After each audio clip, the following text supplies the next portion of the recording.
నమస్కారం, welcome to I dream. నేను విజిత. ప్రస్తుతం మనతో పాటు ఉన్నారు ఇస్కాన్ టెంపుల్ నుంచి ప్రణవానంద ప్రభుజీ గారు. వారు ముంబైలోని గోవర్ధనికో విలేజ్లోని ఆశ్రమంలో సేవ చేస్తూ వారి ప్రవచనాల ద్వారా కృష్ణతత్వాన్ని, కృష్ణుడి యొక్క లీలను మనకు తెలియజేస్తూ ఉంటారు. ఇప్పుడు ప్రభుజీతో మాట్లాడదాం. నమస్కారం గురుజీ. హరే కృష్ణ. నమస్కారం అండి. బాగున్నారా? బాగున్నాను ప్రభుజీ, మీరు ఎలా ఉన్నారు? బాగున్నా. చాలా సంతోషంగా ఉంది ప్రభుజీ మీతో ఇలా కలవటం, మీతో మాట్లాడటం. ప్రభుజీ, కృష్ణతత్వం అంటుంటారు. అసలు కృష్ణతత్వం అంటే ఏంటి ప్రభుజీ? మీరు ప్రేమ గురించి విన్నారా? వినే ఉంటారు. విన్నాం. ప్రేమ, పరిపూర్ణమైన ప్రేమతత్వమే కృష్ణతత్వం అంటే. ఓకే. అయినా మూర్తీభవించిన ప్రేమ స్వరూపం, మూర్తీభవించిన ఆనంద స్వరూపం. భగవంతుడి గురించి మన శాస్త్రములలో సత్ చిత్ ఆనంద స్వరూపము అని భగవంతుడి గురించి అంటారనమాట. ఇప్పుడు చూడండి, కృష్ణుడి లీలలు ఎటువంటిది అని అంటే, ఎవ్వరు ఆయనని ఏ విధంగా ఆశ్రయించినా సరే ఆయనని అట్రాక్ట్ చేసేస్తారనమాట. ఆకర్షణ మనకి మన మన గ్రావిటీ అని అంటారు. మన భూమికి ఉంటుంది గ్రావిటేషన్ ఎనర్జీ. అది ఏం చేస్తుంది అని అంటే, పైకి ఏదైతే ఉంటుందో దాన్ని కిందికి లాగేస్తుంది అనమాట గ్రావిటీ వల్ల. అవును. కానీ కృష్ణుడు ఎలాంటి వాడంటే, ఎంత కింద పడిపోయిన వాడినైనా సరే పైకి లాగేస్తూ ఉంటాడు.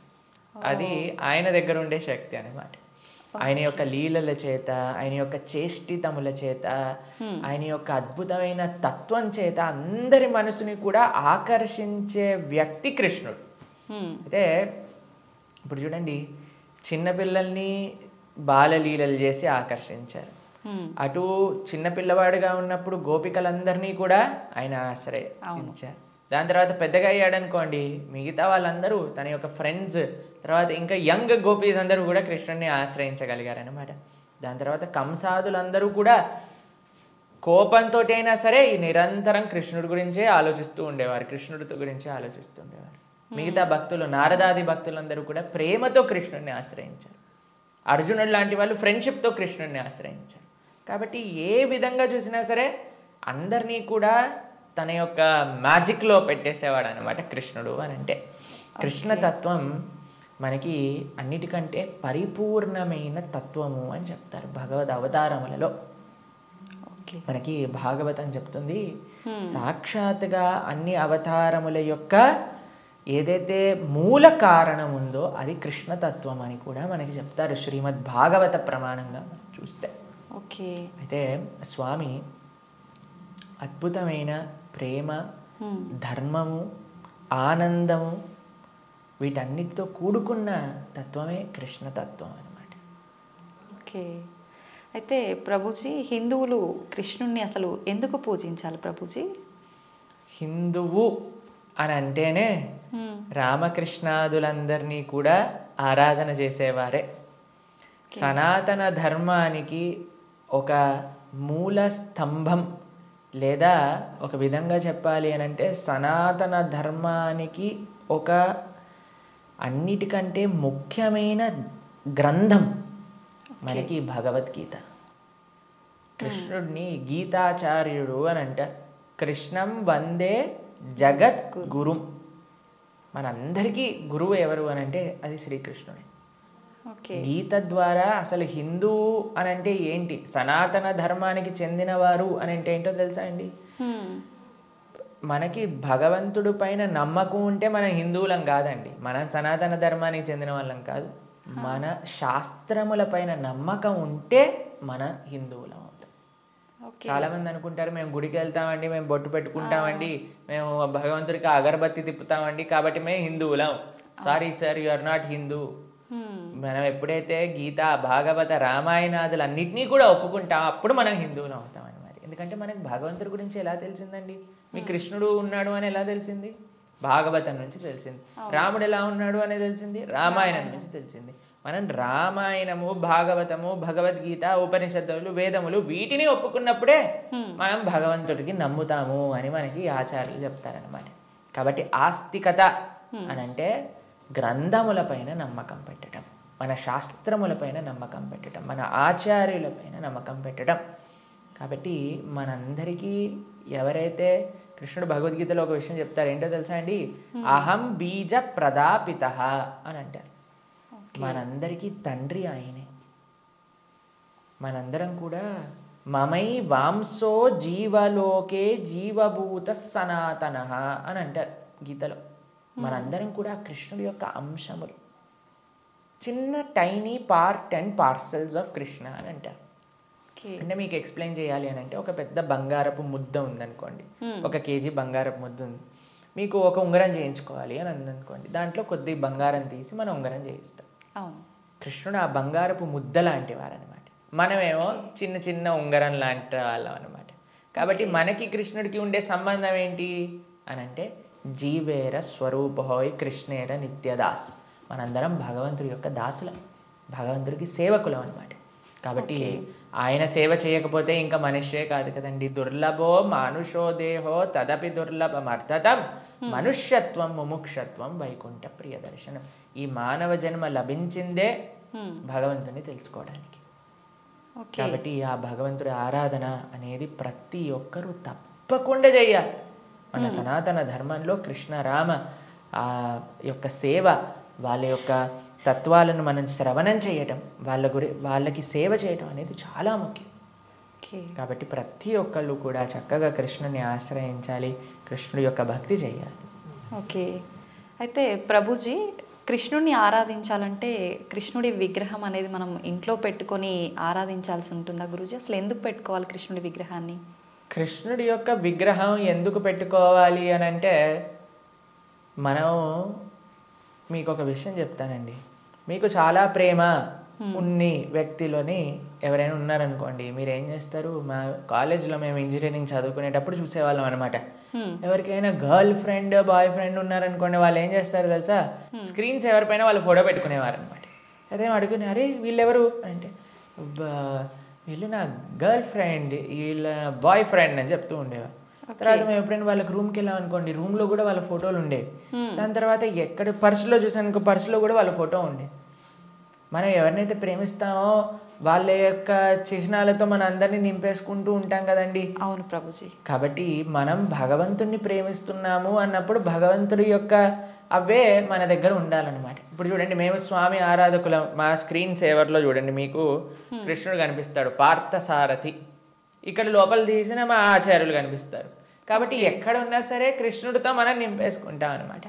కృష్ణుడు మనకి ఎల్లప్పుడూ గుర్తుండాలి. చాలామంది అంటారు, ప్రభుజీ మాకు కృష్ణుడు గుర్తు రావాలి, రోజంతా మేము కృష్ణ స్మరణలో ఉండాలి అని అంటే, భగవంతుడి యొక్క నామం జపం చేయటం, భగవంతుడిని ఆరాధన చేయటం అనేది చాలా ముఖ్యం.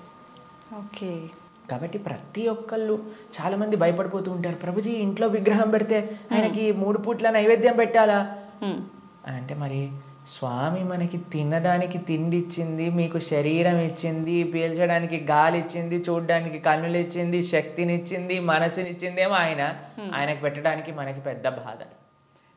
ఆయన నుంచి అన్ని వాడుకోవడానికైతే అప్పుడేం అడగట్లేదు, ప్రభుజీ మేము ఇంత వాడేసుకుంటున్నాం కృష్ణుడి దగ్గర నుంచి అని ఎవరు అడగాల్సిన అవసరం లేదు. కానీ కృష్ణుడికి ఇచ్చేటప్పుడు మాత్రం 3 పూటలా పెట్టాలా అండి నైవేద్యము అని అడుగుతారు. నిజంగా అలా పెడితేనే కృష్ణ పరమాత్ముడు మనందరినీ అనుగ్రహిస్తాడా ప్రభుజీ? మీరు ఒక్క విషయం చెప్తానండి. మీ ఇంటికి ఒక గెస్ట్ని తీసుకొచ్చారు, ప్రభుజీ గెస్ట్కి 3 పూట్ల పెడితేనేనా అండి ఆయన పట్ల ప్రేమ ఉన్నట్టు? ఆయన ఉపవాసం ఉంటే నాకేముందండి, ఆయన వచ్చి అక్కడ ఉన్నాడు, ఆయనంతా ఆయన ఉంటాడు, ఆయనకి ఏదైనా ఆకలేస్తూ వండుకొని తినమనండి అని అంటారండి గెస్ట్ని ఎవరినైనా? లేదు ప్రభుజీ. రాగానే మీరు ఇప్పుడు నేను రాగానే నన్ను టీ తాగుతారా కాఫీ తాగుతారా అని అడిగారా? అవును ప్రభుజీ. మరి అడగకుండా పర్వాలేదులే ఈయన వచ్చాడు కదా, ఈయన ఇష్టం ఉన్నట్టు ఈయనని కూర్చొని ఈయననే మైక్ సెట్టింగ్ చేసుకొని ఈయననే షూటింగ్ చేసుకొని వెళ్ళిపోని ఇవ్వండి అంటారా? లేదు ప్రభుజీ. కాబట్టి మనం ప్రేమతో భగవంతుని పిలిచినప్పుడు, భగవంతుడు వచ్చినప్పుడు ఆయనకి సేవ చేసే బాధ్యత కదండి మనకి. అవును. ఆయనకేం కావాలని కాదు, కానీ మనకు ఆయన పట్ల ఉండే ప్రేమను వ్యక్త చేసుకోవడానికి మనం సేవ చేసుకోవాలి. ఇప్పుడు ఆయనకి రావాల్సిన అవసరం ఏముందండి? మీరు ఇందాక అన్నారు, ప్రభుజీ మీరు వచ్చినందుకు చాలా సంతోషమైంది అని. కాబట్టి మనలాంటి ఏదో చిన్న వ్యక్తి ఒకళ్ళ దగ్గరికి వెళ్తేనే మనం సంతోషపడుతున్నామే, అఖిలాండ కోటి బ్రహ్మాండ నాయకుడు మన ఇంటికి వచ్చాడు ఒక విగ్రహ రూపంలో మన సేవ స్వీకరించడానికి అని అంటే ఎంత ఆనందంతో మనం స్వామిని స్వీకరించాలి చెప్పండి, ఎంత విశేషంగా స్వామిని ప్రేమించాలి చెప్పండి. అవును ప్రభుజీ. మన ఇంట్లో భగవంతుడు అంటే ఒక వ్యక్తి. ఆయన మన దగ్గరికి వచ్చారు, మనం పిలిచి నమ్మకంతో వస్తే అక్కడ ఉంటాడు. కృష్ణ అనగానే స్వామి అక్కడ ఉన్నారు. ఇప్పుడు మనం ఏం చేస్తాం? భగవంతుడి యొక్క పూజ అంటే పెద్ద ఏదో వీళ్ళు అనుకుంటారు ఒక ఎక్స్ట్రా బాధ్యత మా తలపైన వేసేస్తారని. కాదండి, ఈజీ. ఇప్పుడు నేను వచ్చాక మీరేమన్నారు? రండి కూర్చోండి, నీళ్లు తాగుతారా, ఏదన్నా తీసుకుంటారా, అంతే భగవంతుడి ఆరాధన. స్వామి వచ్చావా, తర్వాత కూర్చోబెట్టడం, ఆసనం సమర్పణ చేయటం, తర్వాత అర్ఘ్య పాద్య ఆచమనీయాదులు ఇవ్వటం. తర్వాత మీరు ఇంటికి గెస్ట్ వచ్చారనుకోండి, అయ్యా వాష్రూమ్ యూస్ చేస్తారా, స్నానం చేసి రండి, ఫ్రెష్ అప్ అవ్వండి అంటారు కదా. స్వామికి స్నానం చేయించటం. దాని తర్వాత ఏం చేస్తారు? చక్కగా వస్త్రాలు ఇస్తారు, టవల్ ఇస్తారు, చూసుకోవడానికి వస్త్రాలు వేస్తారు. అయ్యా హాయిగా కూర్చోండి, మీకు భోజనం తయారు చేసి వచ్చాం, చక్కగా రండి, టిఫిన్ చేయండి, భోజనం చేయండి అని చెప్తాం. భగవంతుడికి నైవేద్యం పెట్టడం, అంతే పూజ అంటే. ఇంట్లో కంగారు పడిపోయి అయ్యా మా ఇంట్లో కృష్ణుని తెచ్చుకుంటే మేము ఏమేం చెయ్యాలి, మా సమయం అంతా పోతుందా? ఎంత చేశామని కృష్ణుడు చూడడు, ప్రేమతో చేశామా లేదా. పత్రం పుష్పం ఫలం తోయం యోమే భక్తా ప్రయచ్చతి.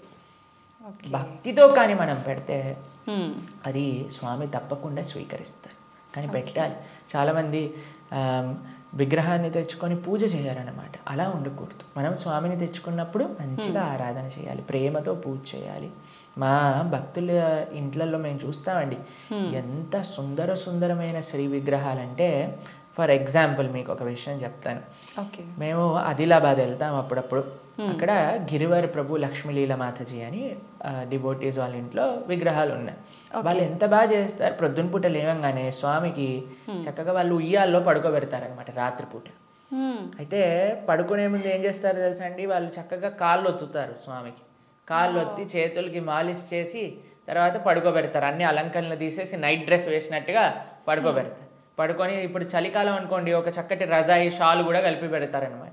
ప్రొద్దున పూట లేస్తారు. లేపాక చిన్నపిల్లవాడిని ఎలా మనం కూర్చోబెట్టి ఆయనను రెడీ చేసి ఎలా అయితే చేస్తామో అలా కూర్చోబెట్టి స్వామికి అలంకరణ చేసి, పిల్లలందరూ వాళ్ళ ఇంట్లో 3 పిల్లలు ఉన్నారనమాట. 3 పిల్లలు వచ్చి భగవంతుడికి ఆరతి చేస్తారు. అమ్మ నాన్న అందరూ ఇంటిల్లి పాది భగవంతుడి యొక్క సేవ చేసుకుంటారు. మీకు ఒక విషయం చెప్తా, a family that praise together stays together. మనం అన్నీ చేస్తామండి. ఇంటిల్లిపాది అందరిని తీసుకొని సినిమాకి వెళ్ళొచ్చు, ఇంటిల్లిపాది అందరిని తీసుకొని హోటల్కి వెళ్ళొచ్చు, ఇంటిల్లిపాది అందరిని తీసుకొని పార్క్కి వెళ్ళొచ్చు. అయినా సరే మాకు ఫోన్ చేసి చెప్తున్నాను, ప్రభుజీ మా ఇంట్లో ఎవరు మమ్మల్ని అండర్స్టాండ్, పిల్లలు మాటినట్లేదు ప్రభుజీ, ఈయన గారు మాటినట్లేదు ప్రభుజీ, ఆవిడ మాటినట్లేదు ప్రభుజీ, తలనొప్పి వస్తుంది ప్రభుజీ. నేనంటే అమ్మ మీరు సినిమాకి తీసుకెళ్తున్నారు, సీరియల్ చూపిస్తున్నారు, పార్క్కి తీసుకెళ్తున్నారు, రెస్టారెంట్కి తీసుకెళ్తున్నారు, ఎప్పుడైనా మీరు నలుగురు కలిసి ఒకటేసారి భగవంతుడికి పూజ చేశారా? నలుగురు కలిసి నియమంగా ప్రతి వారం మేము గుడికి వెళ్తామండి, ప్రతి వారం మేము గోసేవ చేయడానికి వెళ్తామండి అని ఎవరైనా చేస్తున్నారా అంటే, లేదండి మా ఆయన గారు గుడికి రాదండి, నేను ఒక్కనే వెళ్తానండి, మా ఆవిడ గారు పూజ చేయరండి, నేను ఒక్కనే పూజ చేస్తానండి, మా పిల్లలు ఆడుకోవడానికి వెళ్తారు. ఏవైతే చేయకూడదో అన్ని నలుగురు కలిసి చేస్తున్నారు, ఏదైతే పని చేయాలో కలిసి చేయట్లేదు కదా. మేము అన్నాం వాళ్ళకి, ఒక నెల రోజులు కలిసి మీరు ఆలయానికి వెళ్ళండి, నెల రోజులు కలిసి గోశాలకు వెళ్ళి గోసేవ చేయండి, ఒక నెల రోజులు కలిసి ఒక 5 నిమిషాలైనా సరే భగవంతుడు ముందు ప్రార్థన చేయండి అంటే, నెల రోజుల తర్వాత మాకు ఫోన్ చేశారు. ఫోన్ చేసి ప్రభుజీ ఇప్పుడు మేము ఇంతకు ముందు కంటే చాలా ప్రశాంతంగా ఉన్నాం, ఇంతకు ముందు కంటే చాలా మార్పు మా జీవితాల్లో వచ్చింది. కాబట్టి మేమన్నా ఇలానే చేస్తూ ఉండండి, ఇంకా శాంతి మీ ఇంట్లో పెరుగుతుంది. కాబట్టి మనకు ఒక కామన్ పాయింట్ కావాలి. ఆ కామన్ పాయింట్ మంచి సెంటర్ అయి ఉండాలి, అది భగవంతుడు. భగవంతుని కేంద్రంగా పెట్టుకుంటే, ఇప్పుడు మన ఇంటికి కేంద్రం ఏంటండి, డైరెక్ట్గా ఇంట్లో నుంచి రాగానే ఫస్ట్ మహావిశ్వరూప దర్శనం, పెద్ద ఎల్సిడి స్క్రీన్ టీవీ కనిపిస్తుంది మనకి. అవును ప్రభుజీ. కాబట్టి టీవీ మనకి కేంద్రం అయిపోయింది. టీవీలో ఏం చూపిస్తారండి, ఆ చెత్త ఈ చెత్త తప్ప ఏం అవసరమైన విషయాలు ఏం చూపించరు, ఇలాంటి ప్రోగ్రాముల విషయం పక్కన పెడితే. కాబట్టి మనిషికి ఏది మంచిదో అది మనకి కేంద్రంగా ఉండాలి. ఇప్పుడు దురదృష్టవశాత్తు టీవీలు కేంద్రం అయిపోయాయి ఇంటికి. ఎంత పెద్ద టీవీ ఉంటే అంత గొప్ప స్టేటస్ నీది అని చెప్పుకునే వాళ్ళు కూడా తయారైపోయారు. మేము ఒక భక్తుల ఇంటికి వెళ్ళాం. జనరల్గా భక్తుల ఇంట్లలో టీవీలు చూడం మేము ఎప్పుడు కూడా. వాళ్ళు టీవీలు తీసేసి ఎక్కడైతే టీవీ ఉండాలో అక్కడ ఆలయం ఉంటుంది. మా ఇంట్లో కూడా టీవీ ఉండదండి. మా ఇంట్లో హాల్లోకి వెళ్తే ఫస్ట్ కనిపించేది మీకు మా పూజా గది, మా ఆరాధన మూర్తులు అన్నీ కూడా కనిపిస్తూ ఉంటాయి అన్నమాట. డెలిబరేట్లీ మేము అసలు టీవీ పెట్టలేదు హాల్లో. ఎందుకంటే అందరికీ కేంద్రం భగవంతుడు ఉండాలి అట్లీస్ట్ అని. కాబట్టి భక్తుల ఇంట్లలో ఎక్కడైతే టీవీ మెయిన్ ప్రదేశం ఉంటుందో అక్కడ తప్పకుండా పూజ రూమ్ ఉంటుంది. కానీ ఈ భక్తుడి ఇంట్లో మాత్రం పెద్ద టీవీ ఉందన్నమాట. ఓకే. అయితే నేను అడిగి ఆశ్చర్యపోయాను, అరే టీవీ ఏముంది ప్రభుజీ ఒకసారి వెనకాల చూడండి అనగానే ఏం వైర్ లేవు, ఉత్తి టీవీ అలా పెట్టి ఉంటారనమాట. అయితే నేను అన్నాను ఏమైంది, ఎందుకు అలా పెట్టారు అంటే ప్రభుజీ అందరు అంటున్నారు టీవీ ఒక స్టేటస్ సింబల్ అయిపోయింది, మీ ఇంట్లో టీవీ లేదా, మీ ఇంట్లో టీవీ లేదా, మీ ఇంట్లో టీవీ లేదా అన్నందుకు వాళ్ళ కోసం అని పెట్టేశాను ప్రభు, కానీ వైర్లు పెట్టలేదు, ఉత్తి టీవీ పెట్టానని చెప్పారనమాట.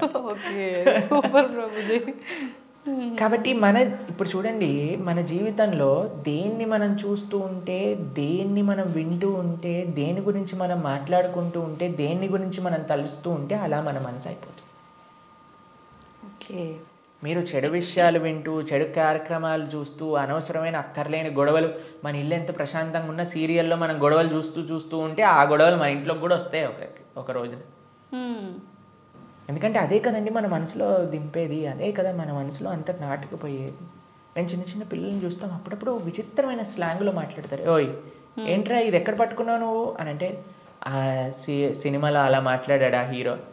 ఓకే. మేము స్కూల్లో చదువుకుంటున్నప్పుడు మాకు గుర్తుందనమాట, ఒకసారి మేము ఒక బర్త్డే పార్టీకి వెళ్ళినప్పుడు మా ఫ్రెండ్ ఇలా షర్ట్ టక్ చేసుకుంటారు కదా, ఒకవైపు వదిలేశాడు అనమాట, ఒకవైపు టక్ చేసుకున్నాడు. నేను రే నువ్వు ఇంకో వైపు టక్ చేసుకుంటా మర్చిపోయావురా అని అంటే, అది కాదు ఇప్పుడు ఇది లేటెస్ట్ ఫ్యాషన్ అని అన్నారు. ఎక్కడ చూసావు నువ్వు అని అంటే, సినిమాలో చూసాను. కాబట్టి ఏదైతే చూస్తామో మనం దాన్ని అనుకరిస్తాం, ఏదైతే వింటామో అదే మనం అనుకరిస్తాం. కాబట్టి మేం చెప్పేది జనాలకి ఏంటి అంటే, మంచిని చూడండి, మంచిని వినండి కదా, మంచి విషయం గురించి ఆలోచించండి. భగవంతుడి కంటే మంచి విషయం ఏముందండి ఈ ప్రపంచంలో? అవును. కాబట్టి మన ఇంట్లో మంగళకరంగా ఉండాలి అని అంటే, ఎక్కడ చూసినా భగవంతుడి గురించి ఉండాలి, ఇక్కడ చూసినా భగవత్ స్పృహ అనేది మనకు కలగాలి.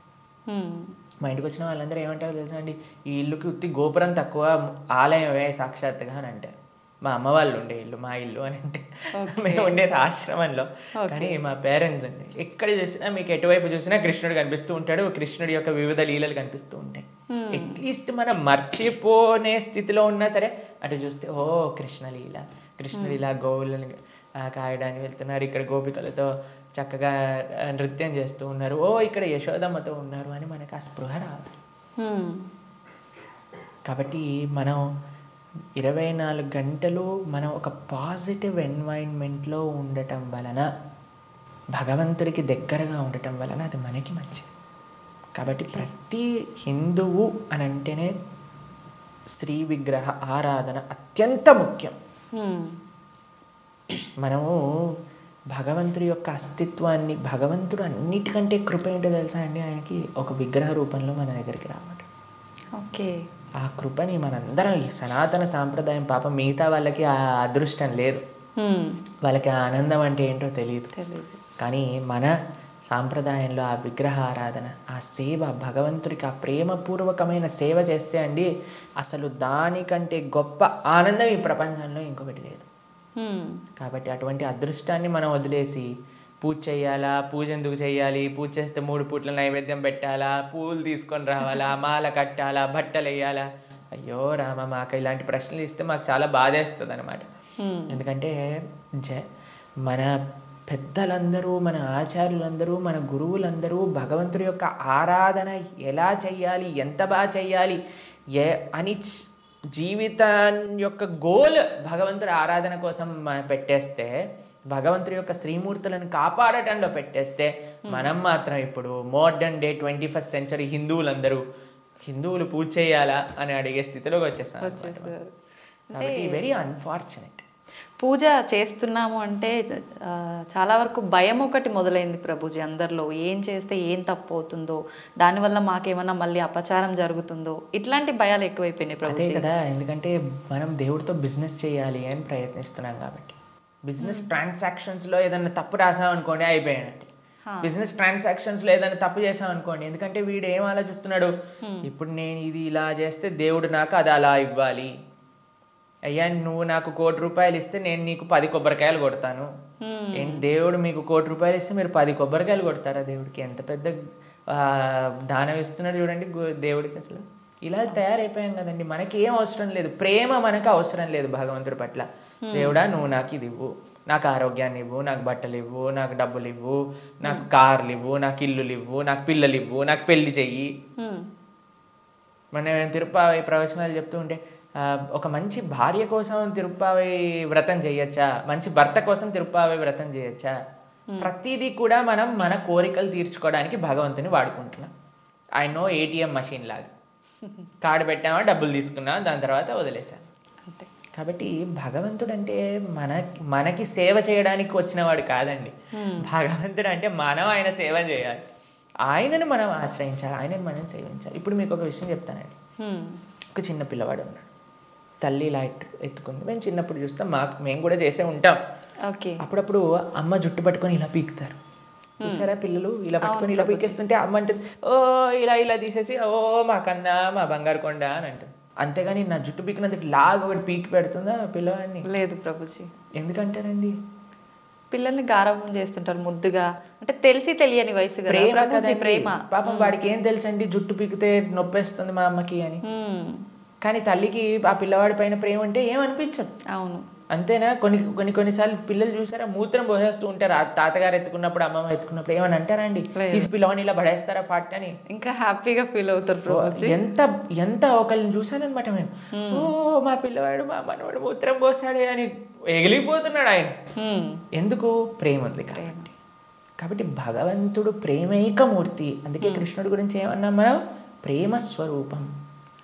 ఆయనని మాత్రం మనకి తెలియగా, అయ్యా నా భక్తిమాన్, నాకు భక్తి లేదండి, నాకు మంత్రాలు తెలియదు, నాకు నీ పైన అంత ప్రేమ లేదు స్వామి, నాకు తెలిసింది మా గురువులు చెప్పిన విధంగా నీకు పూజ చేస్తున్నా, నువ్వే అన్నిటినీ కాపాడుకో, నువ్వే ఇది ఆరాధన పూర్తి చెయ్యి అని ప్రేమతో చేస్తే స్వామి ఎందుకు అలా చేయడండి? ఎలా చేసినా సరే స్వామి స్వీకరిస్తాం. ప్రేమ ఉండాలంతే. కానీ మనకి ప్రేమ అవసరం లేదు, భగవంతుడు అవసరం లేదు. అయ్యా నువ్వు నాకు ఈ కోరిక తీర్చేసేయ్, ఇదే నాకు నీతో ఉండే సంబంధం, ఇంతే. కాబట్టి ఆధ్యాత్మికవేత్తలు కూడా చేసే అన్నిటికంటే పెద్ద పొరపాటు ఏంటంటే భగవంతుణ్ణి కేవలం భౌతిక కోరికల కోసం ఆశ్రయించాలి అని చెప్పటం అన్నిటికంటే పెద్ద అపరాధం. కాబట్టి ఎప్పుడూ అలా చేయకూడదు. స్వామిని ప్రేమతో ఒక తండ్రిలా, ఒక పిల్లవాడిలా, లేదా ఒక స్వామిలా మనం ఆరాధన చేయాలి. కాబట్టి దాంట్లో ఎప్పుడు తప్పు ఉండదండి. ప్రభుజీ, సాధారణ భక్తులు ఆ రకంగా కృష్ణ భగవాను పూజించిన సేవ చేసుకున్నా కూడా వస్తాడా ప్రభుజీ భగవానుడు? ప్రేమతో పిలిస్తే వస్తారు, ఎవరు పిలిచినా వస్తారు, ఎవ్వరు పిలిచినా ఆయన వస్తారు.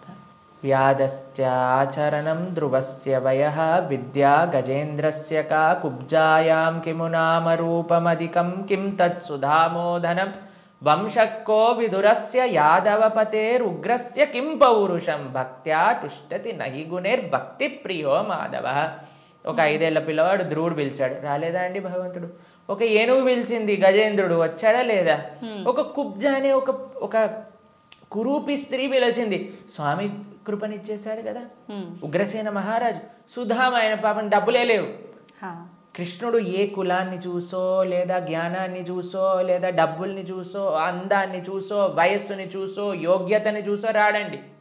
భక్త్యా తుష్టతి నహి గుణైర్భక్తి ప్రియో మాధవ. కృష్ణుడున్నాడు, స్వామి పలుకుతాడు అనే నమ్మకంతో ఎవరైతే పిలుస్తారో, ఇప్పుడు ఎవరైనా ఆ శ్రీ భగవంతుడి యొక్క విగ్రహాన్ని చూసి ఇది బొమ్మ అనుకుంటే బొమ్మలానే ఉంటాడండి. ఇది మట్టితో చేశారా అంటే మట్టే ఉంటాడు. స్వామి ఉన్నాడు అని నమ్మితే ఎక్కడైనా భగవంతుడు ఉంటాడు. ఎవరైనా చెప్పారనుకోండి, అరే ఈ మట్టి విగ్రహంలో భగవంతుడు రావటం అపరాధం అని అంటే వాడికి భగవత్ తత్వం గురించే తెలియదు. మీకు ప్రేమ ఉందనుకోండి, ఎక్కడ పిలిచినా ఒక వ్యక్తి వస్తారు. అవునా కదా చెప్పండి? అవును ప్రభుజీ. మేము ఒక ప్రోగ్రామ్కి వెళ్ళామండి. అయితే వాళ్ళు అన్నారు, ప్రభుజీ మా ఈ చిన్న ప్రోగ్రామ్కి వస్తారని మేము అనుకోలేదు ప్రభుజీ, కానీ పిలవంగానే మీరు వచ్చారు. ఒక చిన్న వ్యక్తినండి, ఒక ఇన్సిగ్నిఫికెంట్ పర్సెంట్ లైక్ మీ ఒక దగ్గరికి వెళ్తే వాళ్ళు ఎంత ఆనందపడ్డారు. అరే మా ప్రదేశానికి కూడా వస్తారా, మా ఇంటికి వస్తారా ప్రభుజీ అని ఆనందపడ్డారు. అదే ప్రేమతో పిలిస్తే భగవంతుడు రాడు ఈ వస్తువులోకి అని చెప్తే అసలు భగవంతుడు ప్రేమ ఉన్నట్టేనా? అసలు ఆయనకు భగవంతుడి గురించి తెలిసినట్టేనా? కాబట్టి ఎవరైతే విగ్రహారాధన దూషిస్తారో most unfortunate and most ignorant people in the entire creation. మా స్వామికి మనం అంటే ప్రేమ, మనందరం అంటే ప్రేమ, కాబట్టి మనం ఎక్కడికి పిలిచినా ఆయన వస్తారు. కాబట్టి ఆ ప్రేమ ఎవరు పిలుస్తారు అని కాదండి, ఎవ్వరు పిలిచినా సరే ప్రేమతో నమ్మకంతో కృష్ణుడు ఉన్నాడు. ద్రౌపదీదేవి పిలిచినప్పుడు రాలేదా అండి? ఏమైనా చూసుకున్నాడు ఆయన? యోగ్యతలు ఏం చూసుకోలేదే. ఎవ్వరు పిలిచినా ఆయన వస్తారు అన్నమాట. ఆయన రెడీగా ఉంటారు. ఆయన ఇలా ఉంటాడు, రెడీ టు జంప్ అన్నట్టుగా. ఎవరు పిలుస్తారు, ఎవరి దగ్గరికి వెళ్ళాలి అని. కానీ మనం ఏం చేస్తామండి, మన సంరక్షణ మనం చూస్తాం. అయ్యా నేను ఎలా నన్ను కాపాడుకోవాలి అని చూసుకుంటాం. కాబట్టి ఆయన హ్యాపీగా అక్కడ ఉంటారు. అయ్యా నాదేం బాధ్యత కాదు స్వామి, నీదే తండ్రి అని మనం చేతులు ఎత్తేసాం అనుకోండి, ఆయన మనల్ని కాపాడు. ఓకే ప్రభుజీ, కృష్ణ భగవానుని అవతార పరిసమాప్తి ఎలా జరిగింది ప్రభుజీ? భగవంతుడి యొక్క మీరు అడిగినట్టుగా కరెక్ట్ విషయం అడిగారు. అవతార పరిసమాప్తి ఇలా చెప్పాలి కృష్ణుడిని సంబోధించినప్పుడు, లేదా రాముడిని. ఏ భగవంతుడి యొక్క అవతారమైనా సరే భగవంతుడికి పుట్టుక ఉండదండి. జన్మ కర్మచమే దివ్యం. భగవంతుడు ఏం చెప్పారు? ఆయనది దివ్యమైన జన్మ. దాన్ని మనం అవతారము అని అంటాం. ఇప్పుడు మీరు ఎప్పుడైనా చెప్తారా, రోజు ప్రొద్దున పూట సూర్యుడు పుడతాడు, సాయంత్రం పూట చనిపోతాడు అని అంటారా? లేదు. ఏమంటాం మనం? సూర్యుడు ఉదయించాడు, అస్తమించాడు, అంతేనా? అవును ప్రభుజీ. భగవంతుడు కూడా ఉదయిస్తాడు, భగవంతుడు కూడా అస్తమిస్తాడు. సూర్యుడు అస్తమిస్తాడు అంటే పోయినట్టేనా? ఇంకా ఆయన నీకు కనిపించట్లేదు, కానీ ఇంకెక్కడ ఉన్నట్టే కదా. అవును. ఇప్పుడు మనకి ఇండియాలో సూర్యాస్తమయం అయిపోయింది అంటే ఇంకో దేశంలో సూర్యోదయం అవుతున్నట్టు కదా. కాబట్టి భగవంతుడు ఎప్పుడూ ఎల్లప్పుడూ కూడా ఆయనకి మరణము అనేది ఉండదు, జనమ అనేది ఉండదు.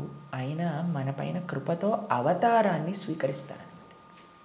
ఓకే, మీకు ఒక విషయం చెప్తాను.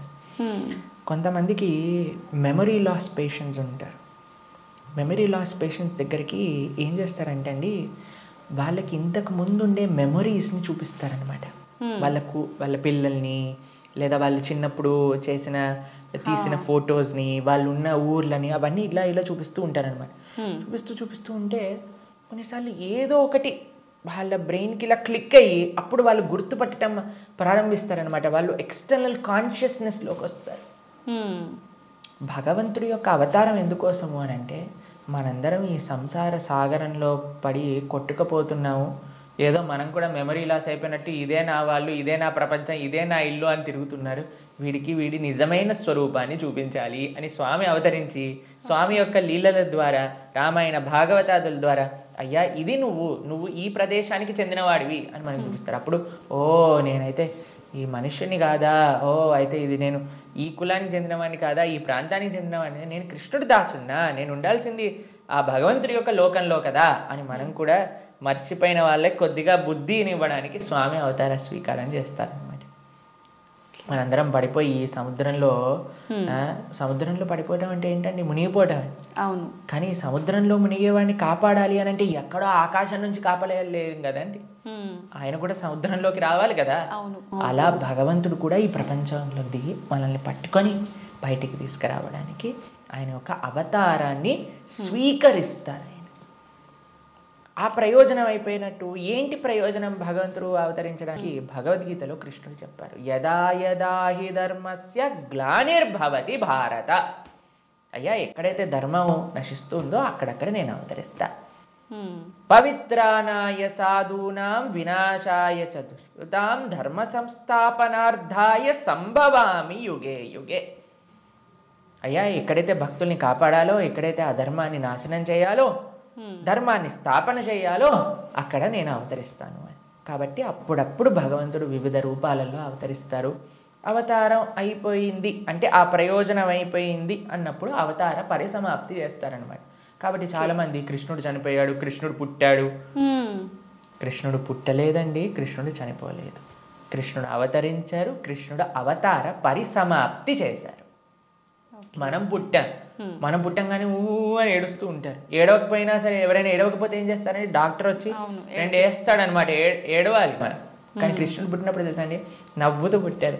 అమ్మ నాన్న ఆశ్చర్యపోయాడు. జలధరుదేహు నాజాను చతుర్బాహు సరసీరు జాక్షు విశాలాక్షు జారు గదా శంఖ చక్ర పద్మ విలాసు కంఠ కౌస్తుభమణి కాంతిబాను కమనీయ కటిసూత్ర కంకణ కేయూర శ్రీవత్సలాంఛనాంచిత విహారు సురకుండల ప్రభాయుత కుంటల లాటు వైఢూర్య మణి గణవరి కిరీటు బాలు పూర్ణేందు రుచిజాలు సుగుణాల బాలు భక్తలోకపాలు కృపావిశాలు జూచి తిలకించి పొలకించి యొబ్బి చెలరేగ వసుదేవుడు ఉత్సహింపే అని అంటారనమాట భాగవతంలో.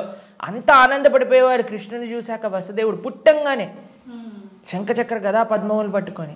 వసుదేవుడు అంతా ఆనందపడ్డారనమాట కృష్ణుడు అవతరించినప్పుడు. ఎప్పుడైనా మీరు చూసారండి పిల్లవాడు పుట్టినప్పుడు నాన్న అమ్మ బాగున్నారా మీరు అని అడగటం? కానీ కృష్ణుడు పుట్టంగానే వాళ్ళ చరిత్రలు మొత్తం కూడా చెప్తారు, వసుదేవుడిది ఇంకా దేవకీ దేవిది. దాంతోపాటు ఎంత ఆనందంగా అంటే చతుర్భుజ రూపంలో ఎవరైనా పిల్లలు చూసారా శంఖచక్రం పట్టుకొని రావటం? లేదు. కాబట్టి మనందరం ఏడుస్తూ పుట్టాం కాబట్టి మనది జన్మ. కానీ కృష్ణుడు నవ్వుతూ ఆయన యొక్క స్వరూపంతో అవతరించి తల్లిదండ్రుల్ని ఉద్ధరింపజేయడానికి స్వీకరించిన అవతారము అని అంటారు. కాబట్టి భగవంతుడికి ఎలా అయితే పుట్టుక లేదో అలానే మరణము కూడా లేదు. స్వామి ఎప్పుడు కూడా ఈ వర్డ్ యూజ్ చేయకూడదు కృష్ణుడి దగ్గర. కృష్ణుడు చనిపోయాడట, రాముడు చనిపోయాడట, ఇవన్నీ మనం అపరాధం అవుతుంది అనమాట. కాబట్టి మనం కరెక్ట్గా మీరు చెప్పిన వర్డ్గా అవతార పరిసమాప్తి, కృష్ణుడి యొక్క అవతార పరిసమాప్తి ఎలా జరిగింది మేము ఇన్స్టాగ్రామ్లలో యూట్యూబ్లలో ప్రకారంగా చెప్పట్లేదు, శాస్త్రంలో ఏ విధంగా ఉందో ఆ విధంగా చెప్తున్నాం. కాబట్టి దీంట్లో చాలా తేడా ఉంది. ఎందుకంటే మాకు అప్పుడప్పుడు రీల్స్ పంపిస్తూ ఉంటారు, అందులో ఏదో కృష్ణుడు ఇలా అయిపోయాడట అలా అయిపోయాడట అని చెప్తూ ఉంటారు. దాన్ని నమ్మకండి. మీరు శాస్త్రాన్ని అధ్యయనం చేసిన వాళ్ళు ఏం చెప్తున్నారు, అలానే ఇప్పుడు ప్రతి ఒక్కరు కూడా కృష్ణుడి గురించి మాట్లాడడానికి రెడీ అయిపోయారు. ప్రతి ఒక్కరు కూడా ధర్మం గురించి మాట్లాడడానికి రెడీ అయిపోయారు. ప్రతి ఒక్కళ్ళు కూడా సాధువుల్ని ప్రశ్నించడానికి రెడీ అయిపోయారు. కానీ సాధన ఏమీ లేదు, శాస్త్ర అధ్యయనం ఏమీ లేదు, సేవ ఏమీ లేదు. ప్రతి ఒక్కరికి మైక్ వచ్చింది కదా, కెమెరా ఉంది కదా అని మాట్లాడుతున్నారు అనమాట. కానీ అది కాదండి కరెక్ట్ విధానం. తద్విద్ధి ప్రణిపాతేన పరిప్రశ్నేన సేవయా ఉపదేశంతితే జ్ఞానం జ్ఞానినః తత్వదర్శిన. ఒక గురువు దగ్గరికి వెళ్ళి సేవ చేస్తూ ఎంత కష్టం తెలుసా అండి మీకు. ఒక విధంగా శాస్త్రం విషయాలు నేర్చుకోవాలి అని అంటే ఆ నమ్మకం, ఆ డెడికేషన్, ఆ ఇంట్రెస్ట్, ఆ సేవ, పరిప్రశ్న ఇవన్నీ కావాలి మనకి. ఇప్పుడు ఒక విషయం మనకి టీవీ మాధ్యమంగానో మన ఇంటర్నెట్ మాధ్యమంగానో అన్ని సులభము అయ్యాయి. ఆ సులభం అవ్వటంలో రెండు ఉన్నాయి. ఎవరైనా మాట్లాడింది మనం నమ్మేస్తాం. అలా కాదు. మనం ఎప్పుడు మేము ఒకటే విషయం చెప్తాం, ఎవరైతే సాధువులు చక్కటి పరంపరాగతంగా జ్ఞానాన్ని నేర్చుకున్నారో, ఎవరైతే శాస్త్ర అధ్యయన చేశారో అటువంటి వాళ్ళ దగ్గర నుంచి మనం వినాలి. ఎవరైతే గురువుల్ని ఆశ్రయించి గురువుల దగ్గర నుంచి విన్న వాళ్ళు ఉన్నారు, ఎవరైతే జీవితంలో సొంతంగా దాన్ని సాధన రూపంగా వాళ్ళు చేస్తున్నారో అటువంటి వాళ్ళ దగ్గర నుంచి వినాలి. కాబట్టి మనకి భాగవతం చెప్తుంది, భగవంతుడు ఒకానొక సమయంలో అయ్యా ఈ ప్రపంచంలో ఉండే అధర్మ మొత్తం కౌరవుల వైపు ఒక్కసారి అందరినీ గ్యాదర్ చేసేసి కంప్లీట్ చేసేస్తాడు అనమాట. ఇక అయిపోయింది అని అనుకున్నప్పుడు ఆయన చక్కగా ఒక దగ్గర ప్రభాస క్షేత్రము అనే ప్రదేశంలో ఆయన ఇలా ఉన్నారనమాట. ఉన్నప్పుడు ఒక వేటగాడు వచ్చి ఒక జింకని వేటాడుతున్న ఆయన కృష్ణుడి యొక్క పాదాన్ని, శ్రీపాదాలను చూస్తూ జింకలా అనుకొని బాణాన్ని వేశారు. వేసినప్పుడు అది కృష్ణుడి యొక్క పాదానికి తాకింది. మీకు ఒక విషయం చెప్తాను, లాజికల్గా ఆలోచిద్దాం. మీ అందరికీ లాజిక్ థింకింగ్ చాలా ఎక్కువ కదండి. పాదాలలో బుల్లెట్ దిగింది అని అనుకుందాం, బాణం కూడా పక్కన పెట్టేసేయండి, చనిపోయాడు అని మీరు ఎప్పుడైనా విన్నారా? మన సీరియళ్ళల్లో సినిమాలలో అయితే ఇక్కడ బుల్లెట్ తగినా సరే లేచి నించొని మళ్ళీ మాట్లాడిన వాళ్ళు ఉన్నారు. కాబట్టి పాదాలలో బాణం తలిగితే ఎలా కృష్ణుడిని అవతార సమాప్తి చేశారు, శరీరాన్ని చాలించేశారు అని ఎలా చెప్తాను చెప్పండి. కాబట్టి అదొక లీల. ఎందుకండి కృష్ణుడు ఇలా లీల చేశారు? ఎందుకంటే ఆయన చనిపోయాడు అని చెప్పడానికి కొంతమందికి వీలు చూపించాలి కదా. కృష్ణుడు అండి ఈజ్ నాట్ ఇప్పుడు కొంతమంది అంటారు మా దేవుణ్ణి నమ్మకపోతే నువ్వు నరకానికి వెళ్ళాల్సిందే. కృష్ణుడు అలాంటి వాడు కాదనమాట. కాబట్టి అయ్యా నువ్వు నన్ను నమ్ముకో, నేను నీకు కావాల్సినంత శ్రద్ధ, విశ్వాసం, భక్తిని ఇస్తాను. నువ్వు నన్ను నమ్మకు, నీకు కావాల్సినన్ని రీజన్స్ ఇస్తాను నన్ను నమ్మకపోవడానికి. కాబట్టి అటువంటి వాళ్ళకు ఒక రీజన్ ఇవ్వడానికి అనమాట. భక్తులకి భగవంతుడు అంటే ఎంత అపరిమితమైన ప్రేమ ఉంటుంది అని అంటే స్వామి యొక్క అవతార పరిసమాప్తి గురించి ఎందుకంటే స్వామి యొక్క ఈ ప్రపంచంలో ఇలా ఉన్న స్వామి అక్కడ ఉన్న భక్తులకు ఒకటే. అప్పుడు జరా అనేవాడికి ఏం చెప్పారు, అయ్యా తప్పైపోయింది స్వామి, నీ శ్రీపాదానికి నేను బాణం వేసా అంటే ఏం కంగారు పడకు, నువ్వు వైకుంఠానికి వెళ్ళిపో అంటే ఆయన ప్రదక్షిణ చేసి ఆయన వైకుంఠానికి వెళ్ళిపోతాడు బాణం వేసినోడు. కానీ బాణం తలిగిన వాడేమో చనిపోయాడు, శరీరాన్ని విడిచిపెట్టేశారు. ఒకళ్ళు చెప్తున్నారు కృష్ణుడు నరకంలో ఉన్నాడట. ఏంటండి, బాణం వేసిన వాడిని వైకుంఠానికి పంపించి ఈయనెందుకు నరకానికి వెళ్తారు చెప్పండి. కాబట్టి భాగవతం ఏం చెప్తుంది అని అంటే ఆయన కృష్ణుడు అలానే నవ్వుతూ అందరూ దేవతలందరూ కూడా వాళ్ళ వాహనాలలో ఆకాశాన్ని మొత్తంలో కూర్చొని అయ్యా మా కోసం నువ్వు అవతరించావు, ఇంతమంది దుష్టుల్ని సంహరించావు అని పుష్పవృష్టి కురిపిస్తుండగా స్వశరీరంతో, అలాని శరీరం వదిలేసి కృష్ణుడు ఆత్మ వెళ్ళిపోయింది. కృష్ణుడికి ఆత్మ మనలాగా శరీరం వేరు వేరు కాదు, ఆయన సచ్చిదానంద స్వరూపం. మొత్తం ఆయనకి ఆత్మ వేరు, శరీరం వేరు, హార్ట్ వేరు అలా ఉండదండి. స్వామి ఒకటే ఒక అద్భుతమైన స్వరూపం అనమాట. ఆ స్వశరీరంతో ఆయన యొక్క నిత్యధామానికి వెళ్ళిపోయారు. శ్రీ వైకుంఠం గోలోకానికి ఆయన చేరుకున్నారనమాట. కాబట్టి ఆయన అవతరిస్తారు, అవతార పరిసమాప్తి చేస్తారు. Appears and disappears. అది భగవతత్వం.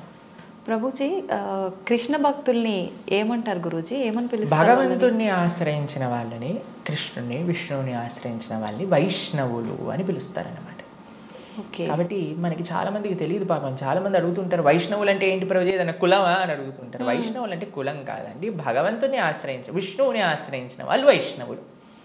కాబట్టి కృష్ణ భక్తులను ఎక్స్క్లూజివ్గా భగవంతున్నే శరణాగతి చేసిన వాళ్ళని వైష్ణవులు, శరణాగతులు అని అంటారనమాట. ప్రపన్నులు అని అంటారు, ముముక్షువులు అని అంటారు. కాబట్టి మనం భగవంతుని ఆశ్రయించిన వాళ్ళని వైష్ణవులు, కృష్ణ భక్తులు అని మనం వ్యవహరిస్తూ ఉంటాం అనమాట. స్వామి నీవే తప్ప ఇతప్పరం బెరుగని, స్వామినే ఆశ్రయించి జీవితాన్ని స్వామి కోసమే సమర్పణ చేసి గజేంద్రుడు ప్రార్థన చేశారు కదండి. ఆ విధంగా స్వామికి మాత్రమే స్వామి దివ్య శ్రీచరణాలకు శరణాగతి చేసిన వాళ్ళని వైష్ణవులు అని అంటారు. ఓకే. అయితే ప్రభుజీ, కృష్ణుని ఒక్కొక్కరు ఒక్కొక్క రకంగా పిలుచుకుంటారు. అసలు నిజంగా కృష్ణుని ఏమని పిలుస్తారు గురు? సాంకేత్యం పారిహాసం సోహం హేళనమేవ వా వైకుంఠనామగ్రహణం అశేషాకహరం విదుహు. అయ్యా ప్రభుజీ, మీరు మంటని ముట్టుకుంటే ఏమవుతుంది అని అంటే ఎవరు ఏ విధంగా మంటని ముట్టుకున్నా కాలుతుంది. అలానే కృష్ణుని ఎవరు ఏ విధంగా పిలిచినా సరే వాళ్ళకి ఫలితం వస్తుంది అనమాట. సాంకేత్యం పారిహాసం స్తోహం హేళనమేవ జోగ్గా చూడు హరే కృష్ణ వాడు వెళ్తున్నాడు అన్నా సరే, కృష్ణనామం అన్నాడా వాడికి ఆ ఫలితం దొరుకుతుంది అనమాట. వీళ్ళు హరే కృష్ణ వాళ్ళు పుస్తకాలు డిస్ట్రిబ్యూట్ చేస్తుంటారు రోడ్డు పైన అని కోపంగా అన్నా కృష్ణుడు అని చెప్పాను కదా, పని చేస్తుంది అనమాట.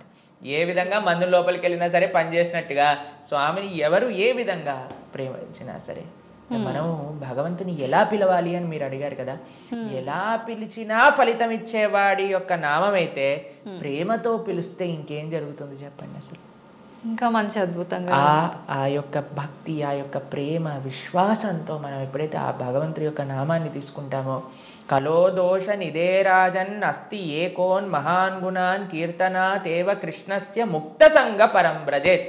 ఈ కలియుగంలో అన్ని దోషాలతో నిండిపోయింది. ఎక్కడ చూసినా సరే అండి, మాకు ఫోన్ చేసిన వాళ్ళందరూ ప్రభుజీ ఈ బాధ, ఆ బాధ, ఈ కష్టం, వాడు అలా చేశాడు, వీడు ఇలా చేశాడు, వీళ్ళు అలా మోసం చేశారు, వాళ్ళు అలా మాట్లాడుతున్నారు, వీళ్ళు ఇలా ఇబ్బంది పెడుతున్నారు, ఇదే అండి. ఎక్కడ చూసినా సరే, న్యూస్ చూసినా, టీవీ చూసినా, ఎక్కడైనా ఇదే కదండి అంతా కూడా. ఇక్కడ ఆ యుద్ధం జరుగుతుంది, ఇక్కడ ఈ యుద్ధం జరుగుతుంది, ఇక్కడ ఈ దొంగతనం అయింది, అక్కడ యాక్సిడెంట్ అయింది.